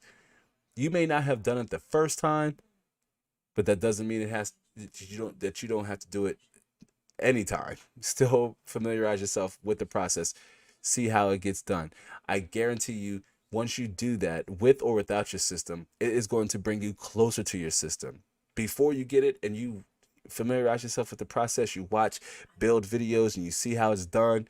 You see the parts that are the most delicate, or if the builder is conveying those they're conveying those points to you, then it's going to help you with familiarity with the process. Kind of like when we were mentioning installing input-output headers. Be prepared to refer to your motherboard's manual to help you, eliminate any issues and improperly installing the input-output headers. You may or may not cause damage to them, irreparable damage, if it's not done properly. I don't want to scare anybody, but tip number 1 was to read your motherboard's manual. Okay, see, learn as much about your motherboard as possible, and then learn about the process itself. See how it's done. Tip number 2. And then rolling right on to tip number 3. That is point of view, right? Knowing what to buy or put in your system is far more important than how much you have to spend. Meaning, get the best value for your money, and you'll get the most out of your system. Or you got to do the best you can with what you got, right? It's not all about having the most, it's about having enough to get it done. Your PCs, whether it's pre-built or built, the cost is a reflection of your monitor type. Okay, refresh rate, resolution, response time, what have you. Your PC, it's a reflection of the type of monitor you're going to need. The higher the refresh rate, the faster the CPU, the greater the resolution, the faster the GPU. Okay, and the better the detail and graphic quality in your games, the more you're going to want both. But this is something we talk about a lot, right? We talk a lot about putting your money in places that's going to help you get the most out of your system.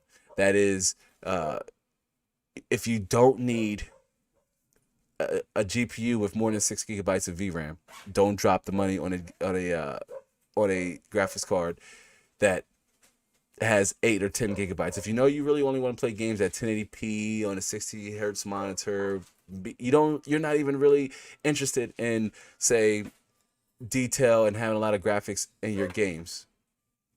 So this is why I say you got to do the best you can with what you got.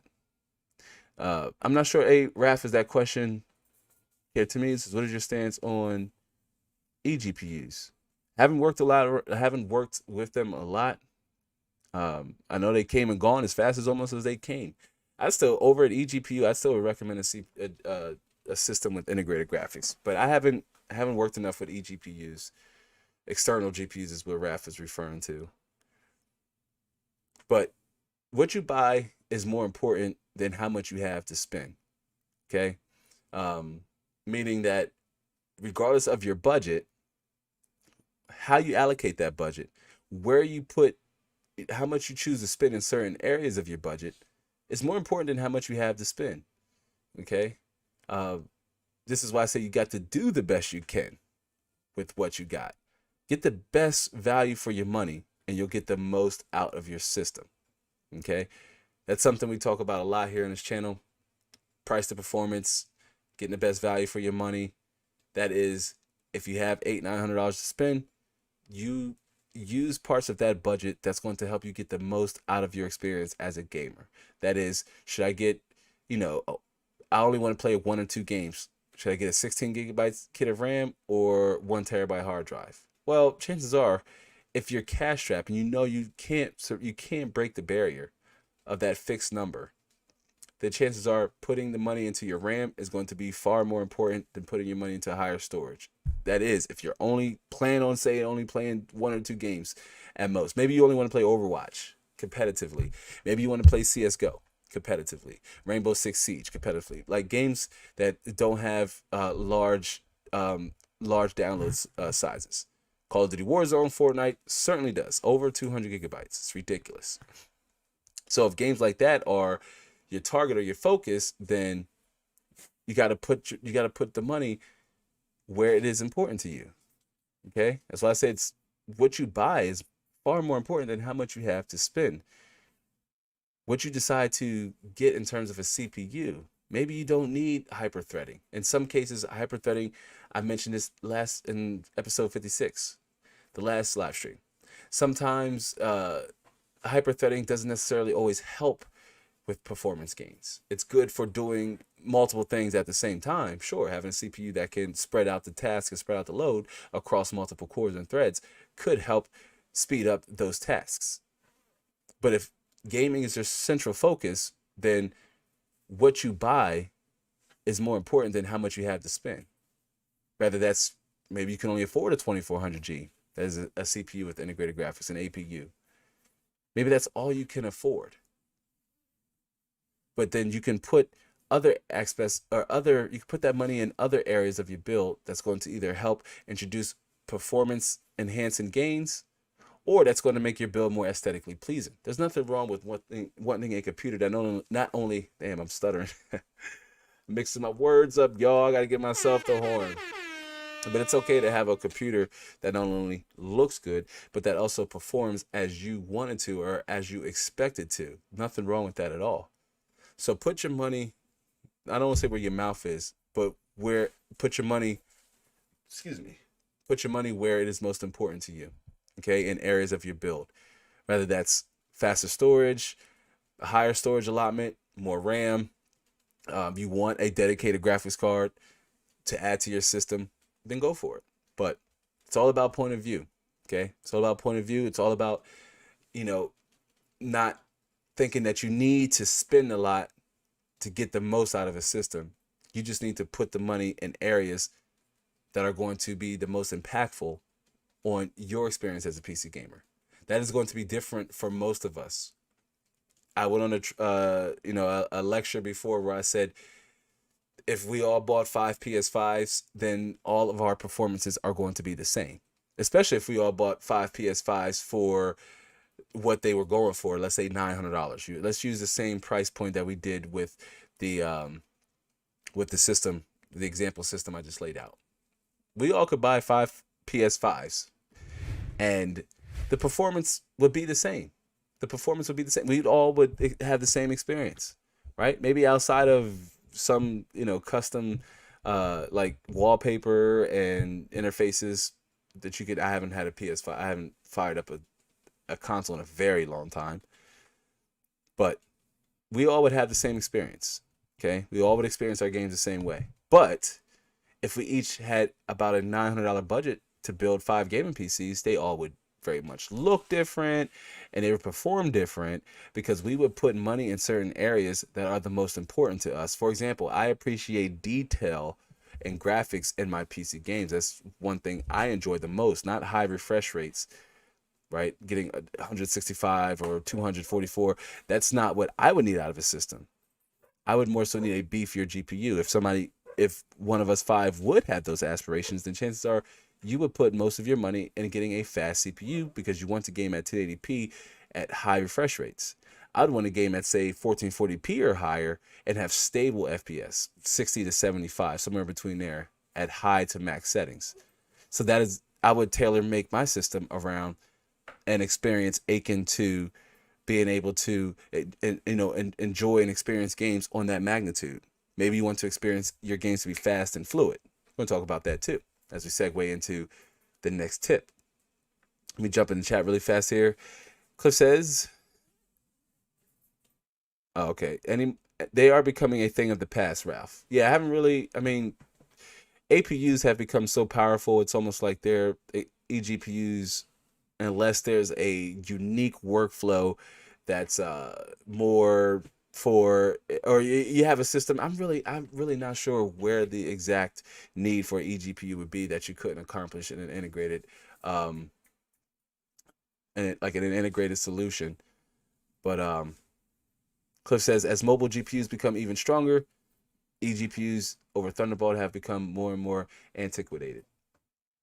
They are, if anything would become obsolete, I'd say, yeah, it's those eGPUs, external GPUs. Sorry, I had a brain freeze moment. Yeah. Thank you, Mrs. Ma. Right there. Yep. All right, let's switch back here.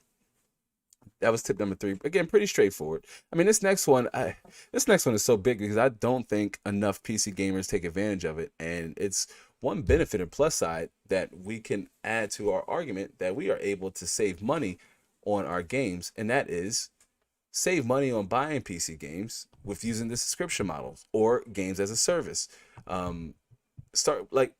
This is really big, especially if you don't have as much time like myself. Maybe you only have enough time to play 1 or 2 games a week, or you have 15 to 20 hours a week and you're really focused on one particular game. This could save you money because you don't have to drop $60 at a time on games that you won't be able to spend the proper amount of time with. For starters, and none of these people have paid your boy Labs yet, not yet. I have some sponsorship content coming up that I have reached out, and I am in the middle of negotiating with those brands to do some sponsored content. But for starters, you have the Xbox Game Pass, okay, and that's $10 a month or $120 a year. And right now, Microsoft is running a promo where you can start for just $1, which is insane, given how many games you'll instantly get access to. Over 100 games, all of the Fallouts, including Fallout 76.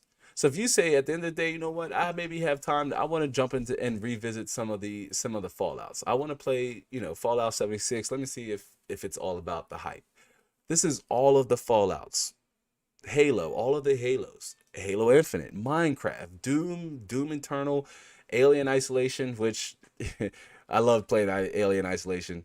I enjoyed Alien Isolation damn near more than I enjoyed Dying Light 2, which I haven't finished because playing, I don't know, just killing zombies it's not as fun as the first 15 hours, I guess. But Alien Isolation was a good play and well worth it. These are just some of the games. I mean, the Hitman trilogy, even, and just to name a few. Other classics like Age of Empires, indies like Among Us, and many more. Again, over 100 games that you would instantly have access to. And this is at $10 a month or $120 a year. That's less than buying just any 2 of these games outright. Or if you bought them for $40, and it's like 3 games. But you have access to over 100. You can dump some time into Fallout 76. If you don't like it, you can say, hey, you know what? I didn't play Fallout 4. I want to play Fallout 4. You can play some Fallout 4, or you can play some Halo Infinite and jump on the multiplayer. The multiplayer is free, but you can play some Halo Infinite. Maybe you like Minecraft. Maybe you want to create Minecraft content. but you don't want to, buy the game and you want access to other games. If you're a gamer or a streamer and you just want a wide assortment of options you can choose from to play. The Xbox Game Pass at $9.99 is a heck of a steal, and it also includes EA Play at no extra cost. Okay, you can pick up the EA membership. It comes with it. Some games will be available over on the Microsoft Xbox Game Pass. I like the Game Pass because it also the interface and the platform shows you what the minimum specs are, what the required specs are, additional detail about the game, everything you need to know. All of that can be found on the games page when you're looking at downloading a potential game off the Xbox Game Pass. So you'll know if your system is able to run it or not. And that's all for $9.99. I'm not sure if people still play Among Us, but maybe you want to jump in and play Among Us with some of your mates, some of your friends. Somebody correct me if in the chat. I'm not sure if Among Us is accessible, if it's cross-platform play. You can play with people on mobile and Xbox, but maybe you have some friends that play and you want to jump right on, and you don't have to buy the game. You can say, oh yeah, I have access. I can just download it, have it included right in my Xbox Game Pass subscription. This could save you a lot of money with downloading games. Same thing with one of my favorites. Not more so, but at the time I did, because I like a little bit of fun fact here about your boy Lab. I like playing sports games, more so Madden. A big Madden fan. I love playing Madden. I love doing like simulating, like simulating seasons and building a franchise. I love that shit. Like, I really do. And so I have the EA Play Pro because at the time I wanted to like do content on day one, exclusives like Battlefield 2042. We saw how that turned out. Yikes. We see how that turned out. And I actually had a video planned where I was going to do a hardware review on Battlefield 2042, but I couldn't get it done before I had to move the studio, and so I shelved it. The game is what it is. You don't have to eat the whole cow to know you eat meat. The reviews and the video and everything you've heard about the game was true even when I played it. Okay, I did some benchmark videos though prior to doing my hardware review. Those are still up.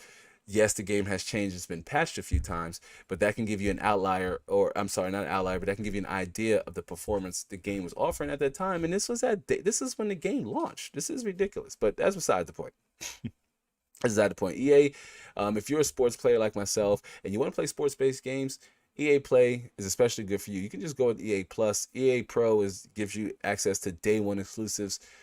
You know, like the new Madden, for example. If you want to play the new Madden on day one and not have to wait for it to be made available to EA Plus subscribers, then you would sign up for EA Pro. Especially if you like playing games like FIFA.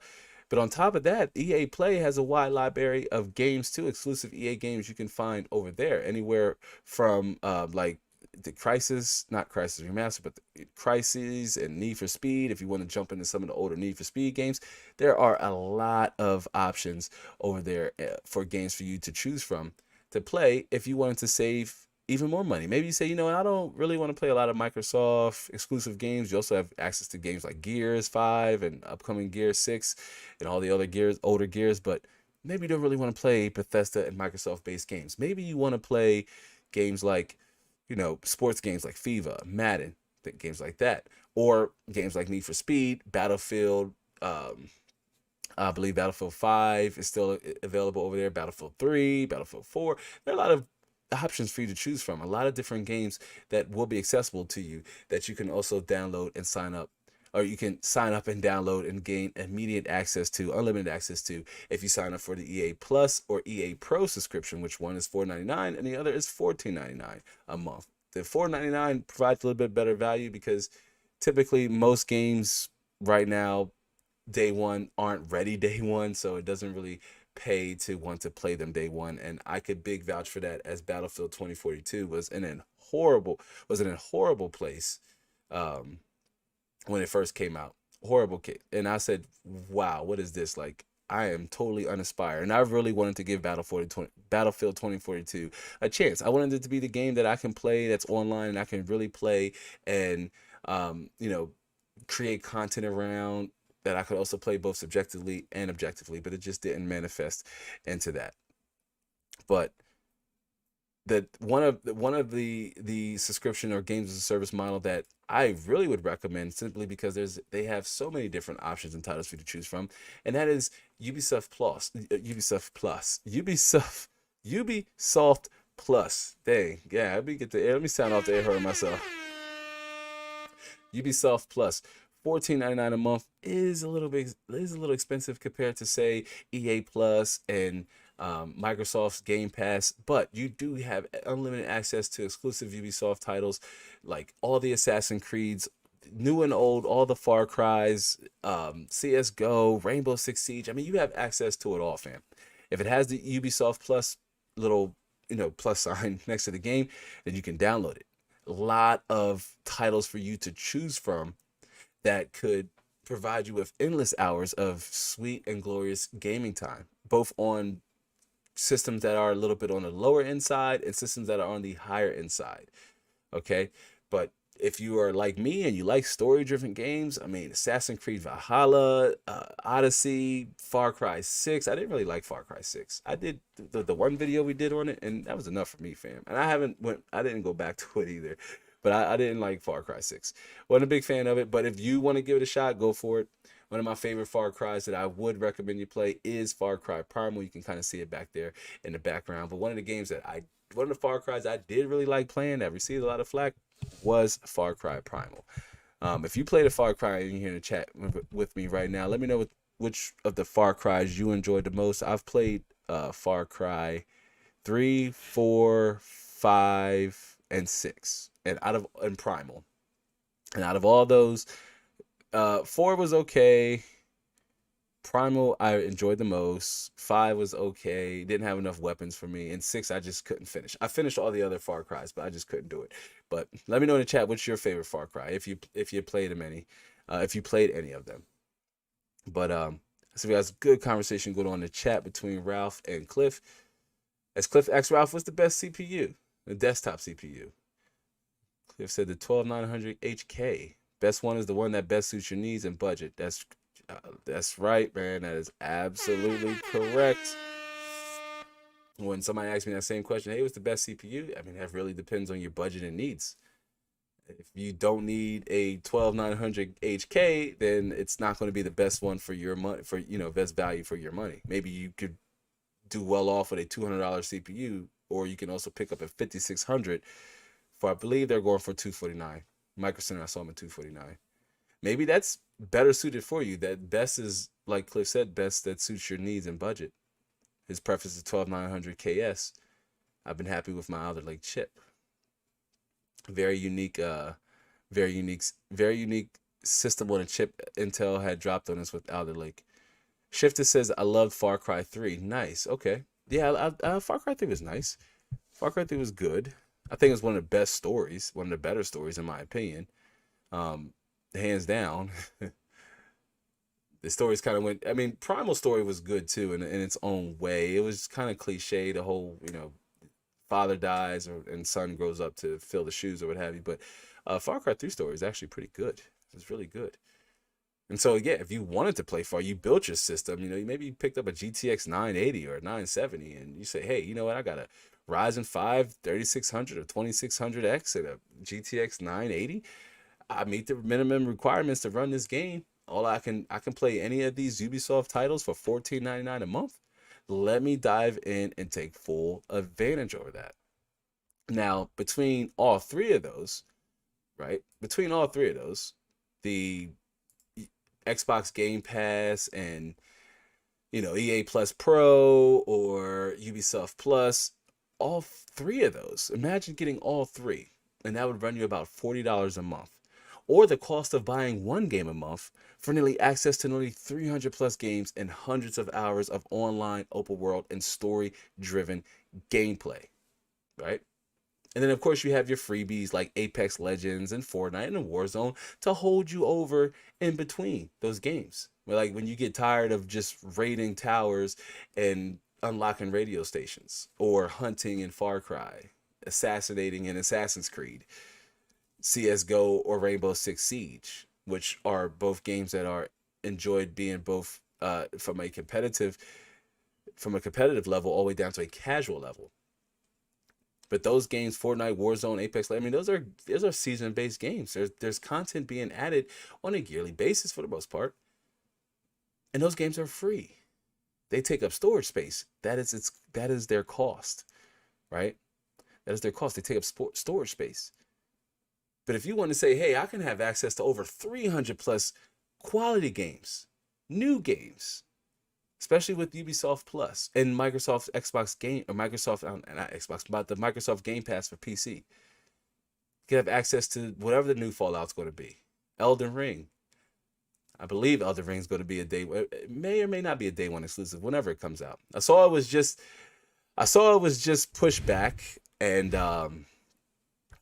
it was pushed back. I can't remember 2023 or 2024. Somebody could correct me in the chat, but it was delayed again. That's all we know. But I'm not sure if that's going to be a day one exclusive or not. But it's owned by it's a Bethesda title. Bethesda's owned by Microsoft. It very well will find its way over onto the Xbox Game Pass. Okay, as a title you can pick up and download. And for your must-haves, your GTA 5s, most people build. When I'm talking to people, they say they want to play GTA 5 online. It's amazing how long that game has remained relevant over time, survived consoles and new 3 or 4 GPU hardware, 3 or 4 GPU generations. But games like, your go-tos like Red Dead Redemption 2, maybe you want to play Dying Light 2 and Cyberpunk, yeah, you won't see those games on subscription model or games as a service, but you could still very much save in between sales on Steam or over on the Epic Game Store. But with games available on a subscription, these they will hold you over. They will keep you entertained enough, as a PC gamer. A lot of solid hours of playtime available between those games. And you can snag GTA 5 when it goes on sale. It goes on sale every once in a while. Red Dead Redemption 2 goes on sale. Dying Light 2 is on its way there. Cyberpunk it was on sale like a week after it came out. Let me get caught up in the chat here really fast. Cliff says playing Outriders myself right now. Nice. And Raph says Arma 3. I haven't really played a lot of Arma 3. Not a Far Cry, not an entry in the Far Cry series, but I haven't played a lot of Arma 3. Saw good things about it and see it's benchmarked, or it's included in a lot of different tech channels benchmarks. So that tells me a lot of people are interested in it. But Raph says, what system do you have, Tech? What would you rate it? I've skipped over a few generations, but my primary system, like the system I use now, because they're all broken down in many different setups and in a lot of pieces, especially since I'm in between moving studios. But my system that doesn't change a lot has a 9900K and an RTX 3090 with 32 gigabytes of DDR4 memory. It's pretty standard. Actually, I did a video on it. It's the personal rig update. I'm not sure if Mrs. Mod has that link, but I did a video on it. Personal rig update. Didn't get a lot of love, but it's a good story either way. But that's essentially my primary build. But you will see different configurations here as we get back into the build videos. And I want to get back to where I started, and that's finding and discovering that hidden value over on the used market. It's an area that's not covered as much, especially when we get into like 3 Intel generations, and the 10 series will still, like I said, have a lot of gas left in the tank, right? The only area I'm seeing my 9900K show its age is my editing workflow, and that's busting down videos, editing videos, working on thumbnails. That's typically where I'm feeling it the most, where I need a faster CPU. But because I game at such high resolutions, my CPU isn't really a factor for my experience. 2560 by 1440p is the base resolution. I don't game at 1080p at all, very rarely. And then even then, here recently I've been gaming at 4K. So my 9900K really doesn't have as much work to do at that resolution. It's still handling tasks in the background, but it's not the factor that's going to contribute the most to my experience as a gamer, because I like gaming at 4K.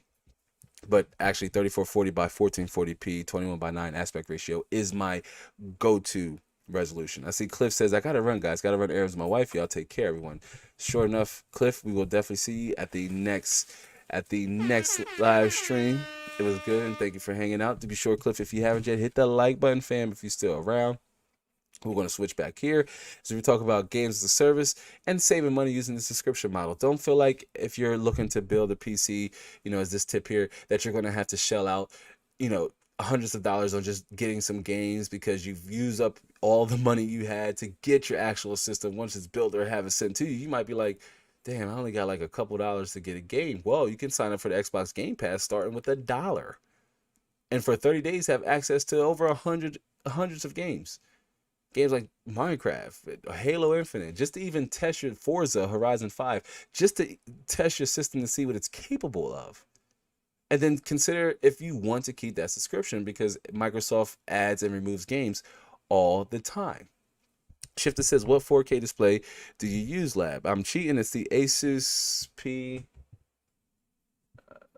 Okay, I can't see this. It's an Asus ROG Strix 4K panel. 60 hertz, though. Nothing fancy. But it's not my preferred.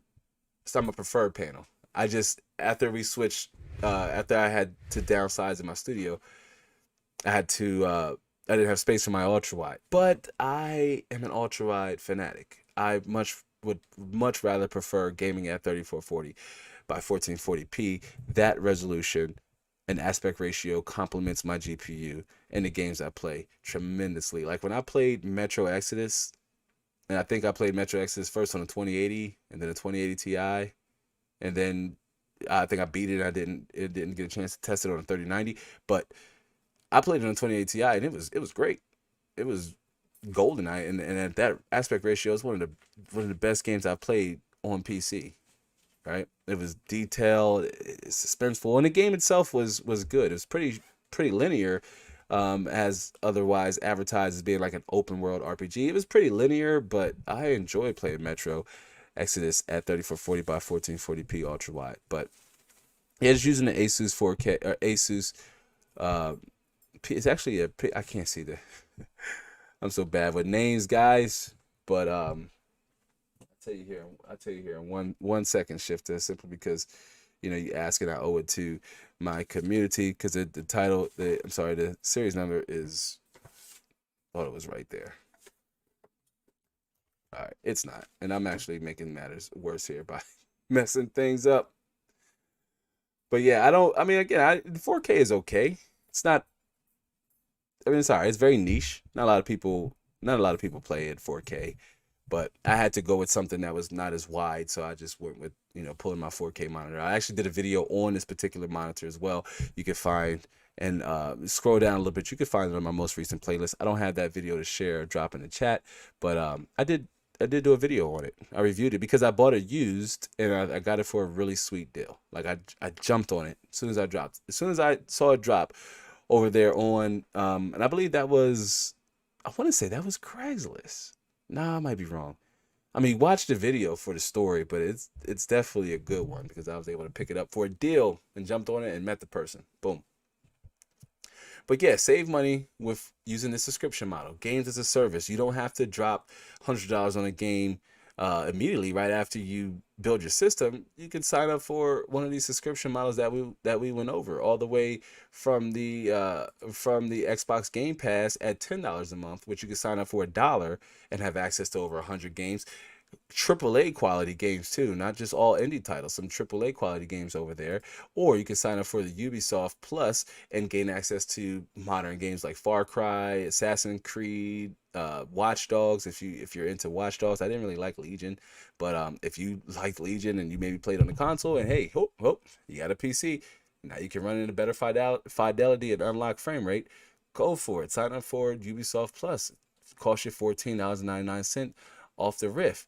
Or you can sign up for EA Play or EA Play with the Plus or Pro model and gain access to several EA exclusive games if you're into sports games like FIFA, Madden, NBA, no, not NBA Live, but they'll play NBA Live, but and then other games too, like Battlefield and Need for Speed, other exclusive EA titles. EA really isn't, as has a weird spot in gamers' minds and hearts, but their games are still very much worth playing. How you support them is entirely up to you.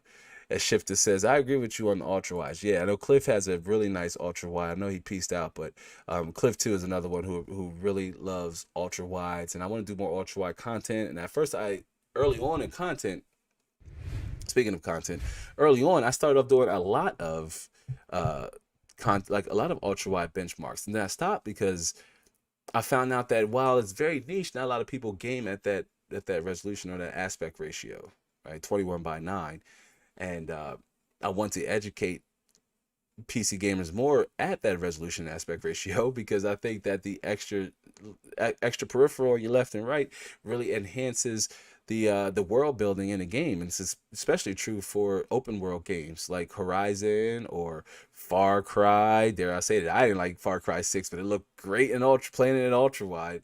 Yeah, ultra wide is a great resolution. It's one of my favorite resolutions. I haven't played in 1920 by 1080p since I got back into PC gaming like 7 years ago. I quickly grew tired of it and immediately went to 2560 by 1440p, and then went right to 3440 by 1440p, and really that's been my preferred choice of aspect ratio and resolution to play the type of games I play, because I don't really play competitive based games. I like story driven open world games. I will play Fortnite every once in a while casually. I haven't played in a while, but I'll play Fortnite every once in a while casually.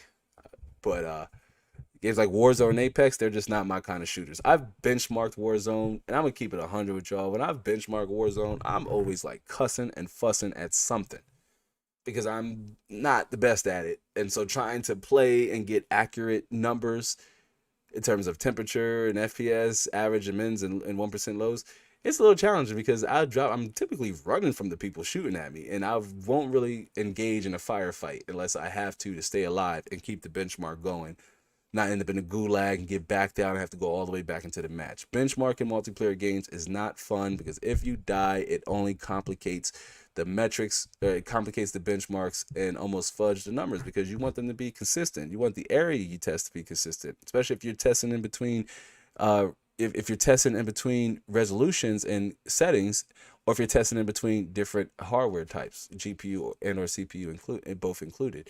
But yeah, ultra wide is where it's at though. Shifter, totally agree. All right, let me switch back here as we were rounding out talking about games as a service and how you can save money on signing up for subscription based models like EA Play. $5 or $14.99 a month if you want access to day one exclusive titles. I played for Battlefield 2042, and because I really wanted to play the new Madden, and I'm probably have that same energy for the upcoming Madden that's coming out, Madden 2023, I believe it is. Love playing the Madden games. I usually spend a lot of time playing Madden too. But yeah, that's tip number 4. Save money using the subscription model. You don't need to just go out and buy 3 or 4 games, spend $30, $40 at a time. There are other options out there for you, and consider them. How are your finances? Everybody's finances is different. How are your finances and how they work for you? One of these models could very well be a solid route for you to go into, download some games on that on that fresh system, or on your hardware, or your new hardware setup, your PC, right?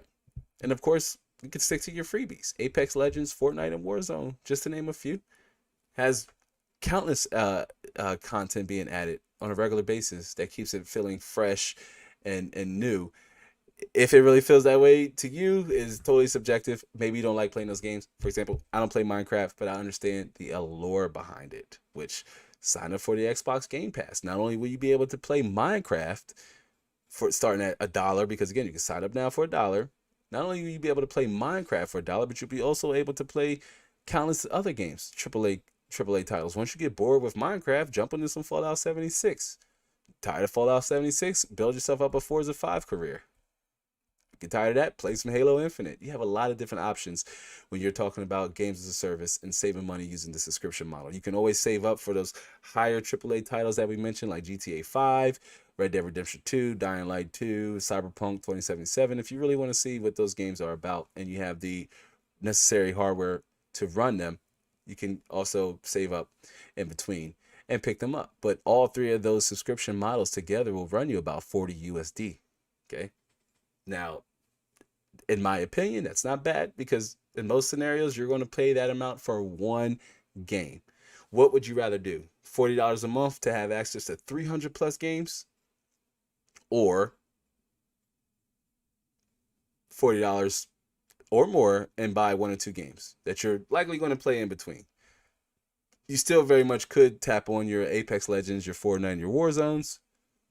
But by dropping a cool dollar right now on Microsoft's Game Pass will give you instant access to quality AAA games, or even a little bit more on the Ubisoft Plus, and having access to a wide assortment of games, both competitive and casual. Rainbow Six Siege. I'm not a competitive person when it comes to games like that, but I understand the competitive, nature and interest and intrigue behind the game. But if you're done playing some Rainbow Six Siege and you want to, you want to tune out of the competitive scene for a while and you just want to jump in and immerse yourself into an open world, then you have other titles that you could also dive into and choose from. Save up a little bit of that coin, however you make your bank, and then you can purchase the higher quality games. And I'm not saying Cyberpunk 2077 is one of those. I just use Cyberpunk 2077 because it's maturing, but I don't know. It's pretty to look at, that I will say. And then, of course, GTA 5 is, with GTA Online, just countless hours of entertainment. Okay, so you will likely find yourself with more games to play than you have time to play them. All right, and rounding out with tip number 5. This is more metaphorical or philosophical, I will admit, but your experience as a PC gamer starts and ends with your monitor. So one of the vlogs we did, again, you should check that video out. Laid out a lot of reasons as to why that is the case. But your experience as a PC gamer, it starts and ends with your monitor. Okay, I know that says it starts and ends, but it's supposed to say with your monitor. You can't really see it. It's kind of cut off there at the bottom. I make some real-time adjustment to it right there. There you go. Boom. But your experience as a PC gamer starts and ends with your monitor. Look at it like this, fam. Your PC is the belle of the ball, but your monitor is the life of the party. Your PC is what's going to get things started, but your monitor is what's going to make things happen. Okay? The very foundation of games being a digital flipbook, all of that is being processed and displayed on your monitor. It's the window to your PC's soul. I've said this before. Your monitor is the window to your PC's soul. That's going to be on some Inside the Lab merch. I said it earlier to Mrs. Mind. I'm going to make it happen, but I truly stand and believe that your monitor is the window to your PC's soul. It starts with your monitor and it ends with your monitor. I say it starts with your monitor because that should be the first component you buy. It ends with your monitor because everything your computer is capable of will be displayed on your monitor. You want your games to feel fast and fluid, like I mentioned earlier in the show? It starts with having a high refresh rate and low response time panel. You want the best possible detail in your games and rich pixel density, like I myself, I say I game at a higher resolution. Well, that'll start at a higher resolution and access of 1080p, 1440p, 2160 by 4K, or I'm sorry, 2160p, which is 4K. You can have a high-end PC and a mid-tier or low-end monitor, and all that will do is leave you with a system that's loaded with potential but held back by your monitor. In that case, your monitor is the bottleneck. Let's say $1,200 PC, but a 1080p 60 hertz monitor. Do you also run into weird issues like screen tearing and flickering, just to name a few? Okay, but more so screen tearing. That is, your system is rendering in more frames than your monitor can actually process. Okay, some games it's more noticeable than others, but it can be very difficult for you to remain competitive in that when you're faced with screen tearing. Okay, it's a little frustrating. And in all actuality, I mean, just quick message, I wasn't going to include this on a tip because I felt like I could include it with this particular tip, and that is, it really starts with the type of games you want to play. When you're looking at the type of monitor you want to use, you should be thinking of the type of games you like to play. Let's use the Ubisoft Plus subscription model. If you say, I like playing Ubisoft games. I like Watch Dogs. I like Far Cry. I like the Assassin games. I want to play others like it, it starts there. It starts with those. Okay. Again, you can have a high-end system. You can have a high-end PC, but a low-end monitor. And that's not a good combination. That means you didn't do the proper research into the type of games you want to play, and then make the determination on the type of monitor you're going to need. Then you'll know how much you should spend on your gaming PC. And if that's even a fixed amount, then you know the proper components you should invest in to get the most out of your monitor. Because it, again, it's the window to your PC's soul. Everything your system is capable of doing will be displayed and rendered on your monitor, not the other way around. Without your monitor, your system is just there with its pretty shiny RGB and tempered glass. If your system has those things, if it doesn't, it's okay. Everybody, I love RGB. Shout out to our RGB users. RGB users get the air horn, right? But you know, it starts with your monitor. Your experience as a PC gamer. This being the last tip, this is probably the most significant I could provide to any newcomers or those looking to jump on board to this platform. Your experience as a PC gamer starts and ends with your monitor. Think about it. If you already have your monitor, then yeah, starting with the games you want to play, research the minimum and recommended hardware required for those games or software you want to run. More so the games, because the software you want to run will be dependent on the type of hardware you have inside your system. But if you already have your monitor, let's say somebody gifted you a 1920 by 1080p 60 hertz panel. And he says, hey, I already have a monitor. I don't want to, I can't, I want to save as much money as I possibly can because I want to build a PC. If you know that's a 1080p 60 hertz monitor, fam, then that is what you should be building and buying around. Not a system that's more akin to a setup that has one of the resolutions we mentioned earlier, 2560 by 1440p, 144 hertz, right? If that's the type of monitor you have, then that means you like playing your games at a blended mix of high refresh rate, but also detailed graphic settings. So your system may run you a little bit higher, or that may be a monitor that's more palatable with a system that's running you $1,200, not a monitor that's in the 1920 by 1080p range. Okay.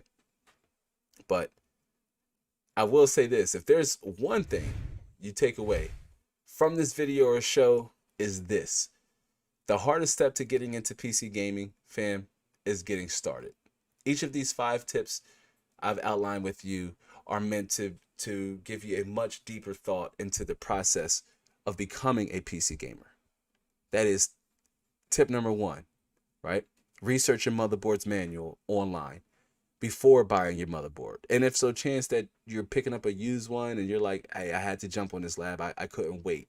But even still, very much, if you have a tiny window, maybe 30 minutes, 45 minutes, an hour even, take that time and really look at the monitor to see its future potential. Remember, your motherboard is the future of your system. It's the future of your system. Not the most important, but is the most vital, if that makes sense. It's the future of your system.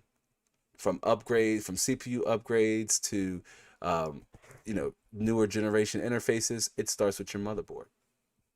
Okay.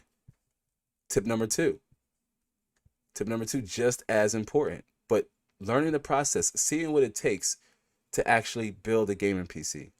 Okay, familiarize yourself with the process is what I call it, and how I refer to it. Familiarize yourself with the process. This is going to make it easier for you to maintain your system from cleaning it out from dust, because dust will become an issue. In fact, I have to air out one of my kids' computers, having some weird issues there that I gotta look into. And this will also bring you closer to your system, as it'll help you better understand how each component functions and their functionality, in fact. It'll also help you with making future upgrades. Tip number 3 was all about POV, and that is that knowing what to buy in your system is far more important than how much you have to spend. It's not about having a lot of money. It's about knowing where to properly allocate those funds, your budget, if you will. Do the best you can with what you got. And I mentioned during that segment that your PC, or pre-built or built, its cost will be a reflection of your monitor type. Example given: $1,200 gaming PC, higher end panel, higher end monitor. But if you don't need a $1,200 PC with the right monitor, then do the best you can with what you got. It's all about getting the best value for your money to get the most out of your system. Tip number 4 we just covered, and that was saving money on the subscription-based model, right? Or games as a service. EA Pro or EA Plus, Microsoft Game Pass, Ubisoft Plus.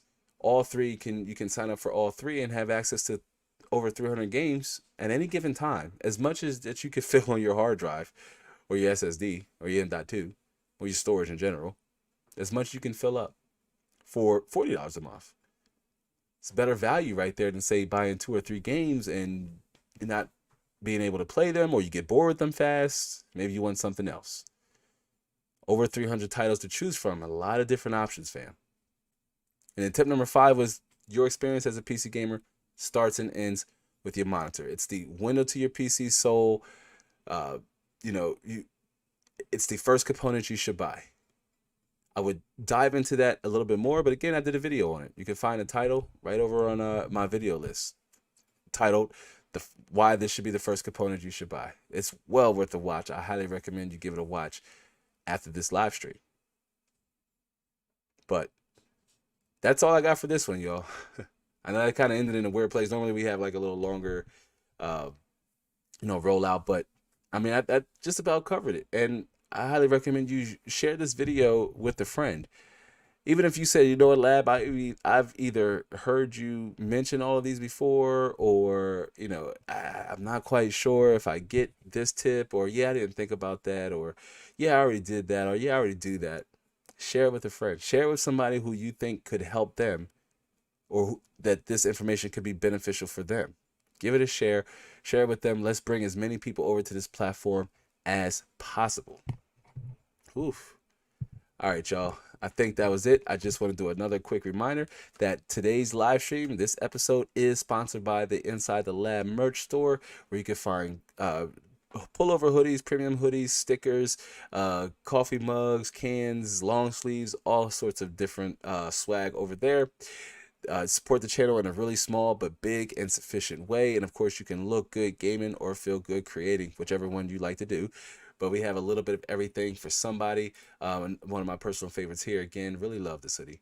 But if you got the extra spin and you want to support the channel, definitely check out the merch. A lot of different options for you, and price points there are priced relatively low, and at the most you can probably just pick up a sticker, slap it on something cool if you want, and I'd appreciate you either way. When you do pick up a hoodie or a shirt or pick up some merch, take a picture. Even if it's a sticker, take a picture. You can see I'm wearing one now right here, but take a picture and share it with us. Let us know you support the channel, and we will shout you out on the social media. So speaking of shout outs, let's do our closing shout outs. I'd like to give a round of applause first and foremost to Mrs. Mod. Mrs. Mod also gets the air horn for keeping the conversation lit and fluid. I want to give a shout out to Shifter76. Thank you for stopping by, fam, and joining into the conversation, asking questions, and just fellowshipping and communicating. Raffaroa, still, it's a dope name, fam. Raffaroa, shout out to you, Raffaroa, for stopping in and blessing us with their presence. WASD News, of course, Cliff. And if you're still here while I'm doing a shout out, let me know in the comment section. Let me know. If you haven't yet, hit the like button for me. But shout out to Cliff, WASD Moves, of course, for showing up, supporting the channel, dropping bombs and sharing helpful information with the community and other new subscribers and people coming in. Sparta Rules 1993, which again, shout out to Sparta Rules 1993 for being a channel member. I will reach out to you, fam, but thank you for stopping by and always showing up and supporting the show and the message and the movement. Let me scroll up here really fast. Let me see who I missed. Let me see. I think that's not a big A&R Gaming. I mean, shout out to A&R. Shout out to A&R Gaming. But still, shout out to you, fam, for coming in, wanting to play the Alphabet games. Again, next time, just hit the dislike button, right? Just hit the dislike button if you want to show your hate. But all good though. Just keep it coming. Next time, come back a little better. Aman Abdullah, Amon, thank you for stopping by too, a newcomer, and of course for subscribing to the community. Welcome again to the community. And Sean D. Sean D was one of the first ones in on the chat to represent for the community. So I appreciate you as well, Sean D, for stopping by. And I think that was everybody. I think that was everybody. If I forgot you, or if you've been lurking in the background and not commenting, now's your chance. Let us know you were here. Again, if you have any questions about anything discussed along the way, do feel free to leave them down in the comment section below for our replay viewers, because we're signing out and the live chat's going to disappear. So if you're here on the replay, you made it this far, thank you. Salute to you. Salute to our replay viewers. Salute to our subscribers, and of course our channel members. We will be live again next Saturday, episode 58 of the Live XP. So keep a lookout for content though in between, and a video that should be dropping tomorrow, either live stream or I'll try to edit it down and post it tomorrow. But we do got to go on an adventure. But all right, now I think we do got to go on an adventure is what I was trying to say. But all right, now I think the ride is slowly coming to an end. I already said thank you to everybody for stopping by. We did our closing shout outs. Thanks for hanging out for me. Thanks for hanging out with me during this live stream. I do hope to catch you all on the next one. So until then, be easy.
By the rules, peace out, brother. I'll talk to you and see you soon.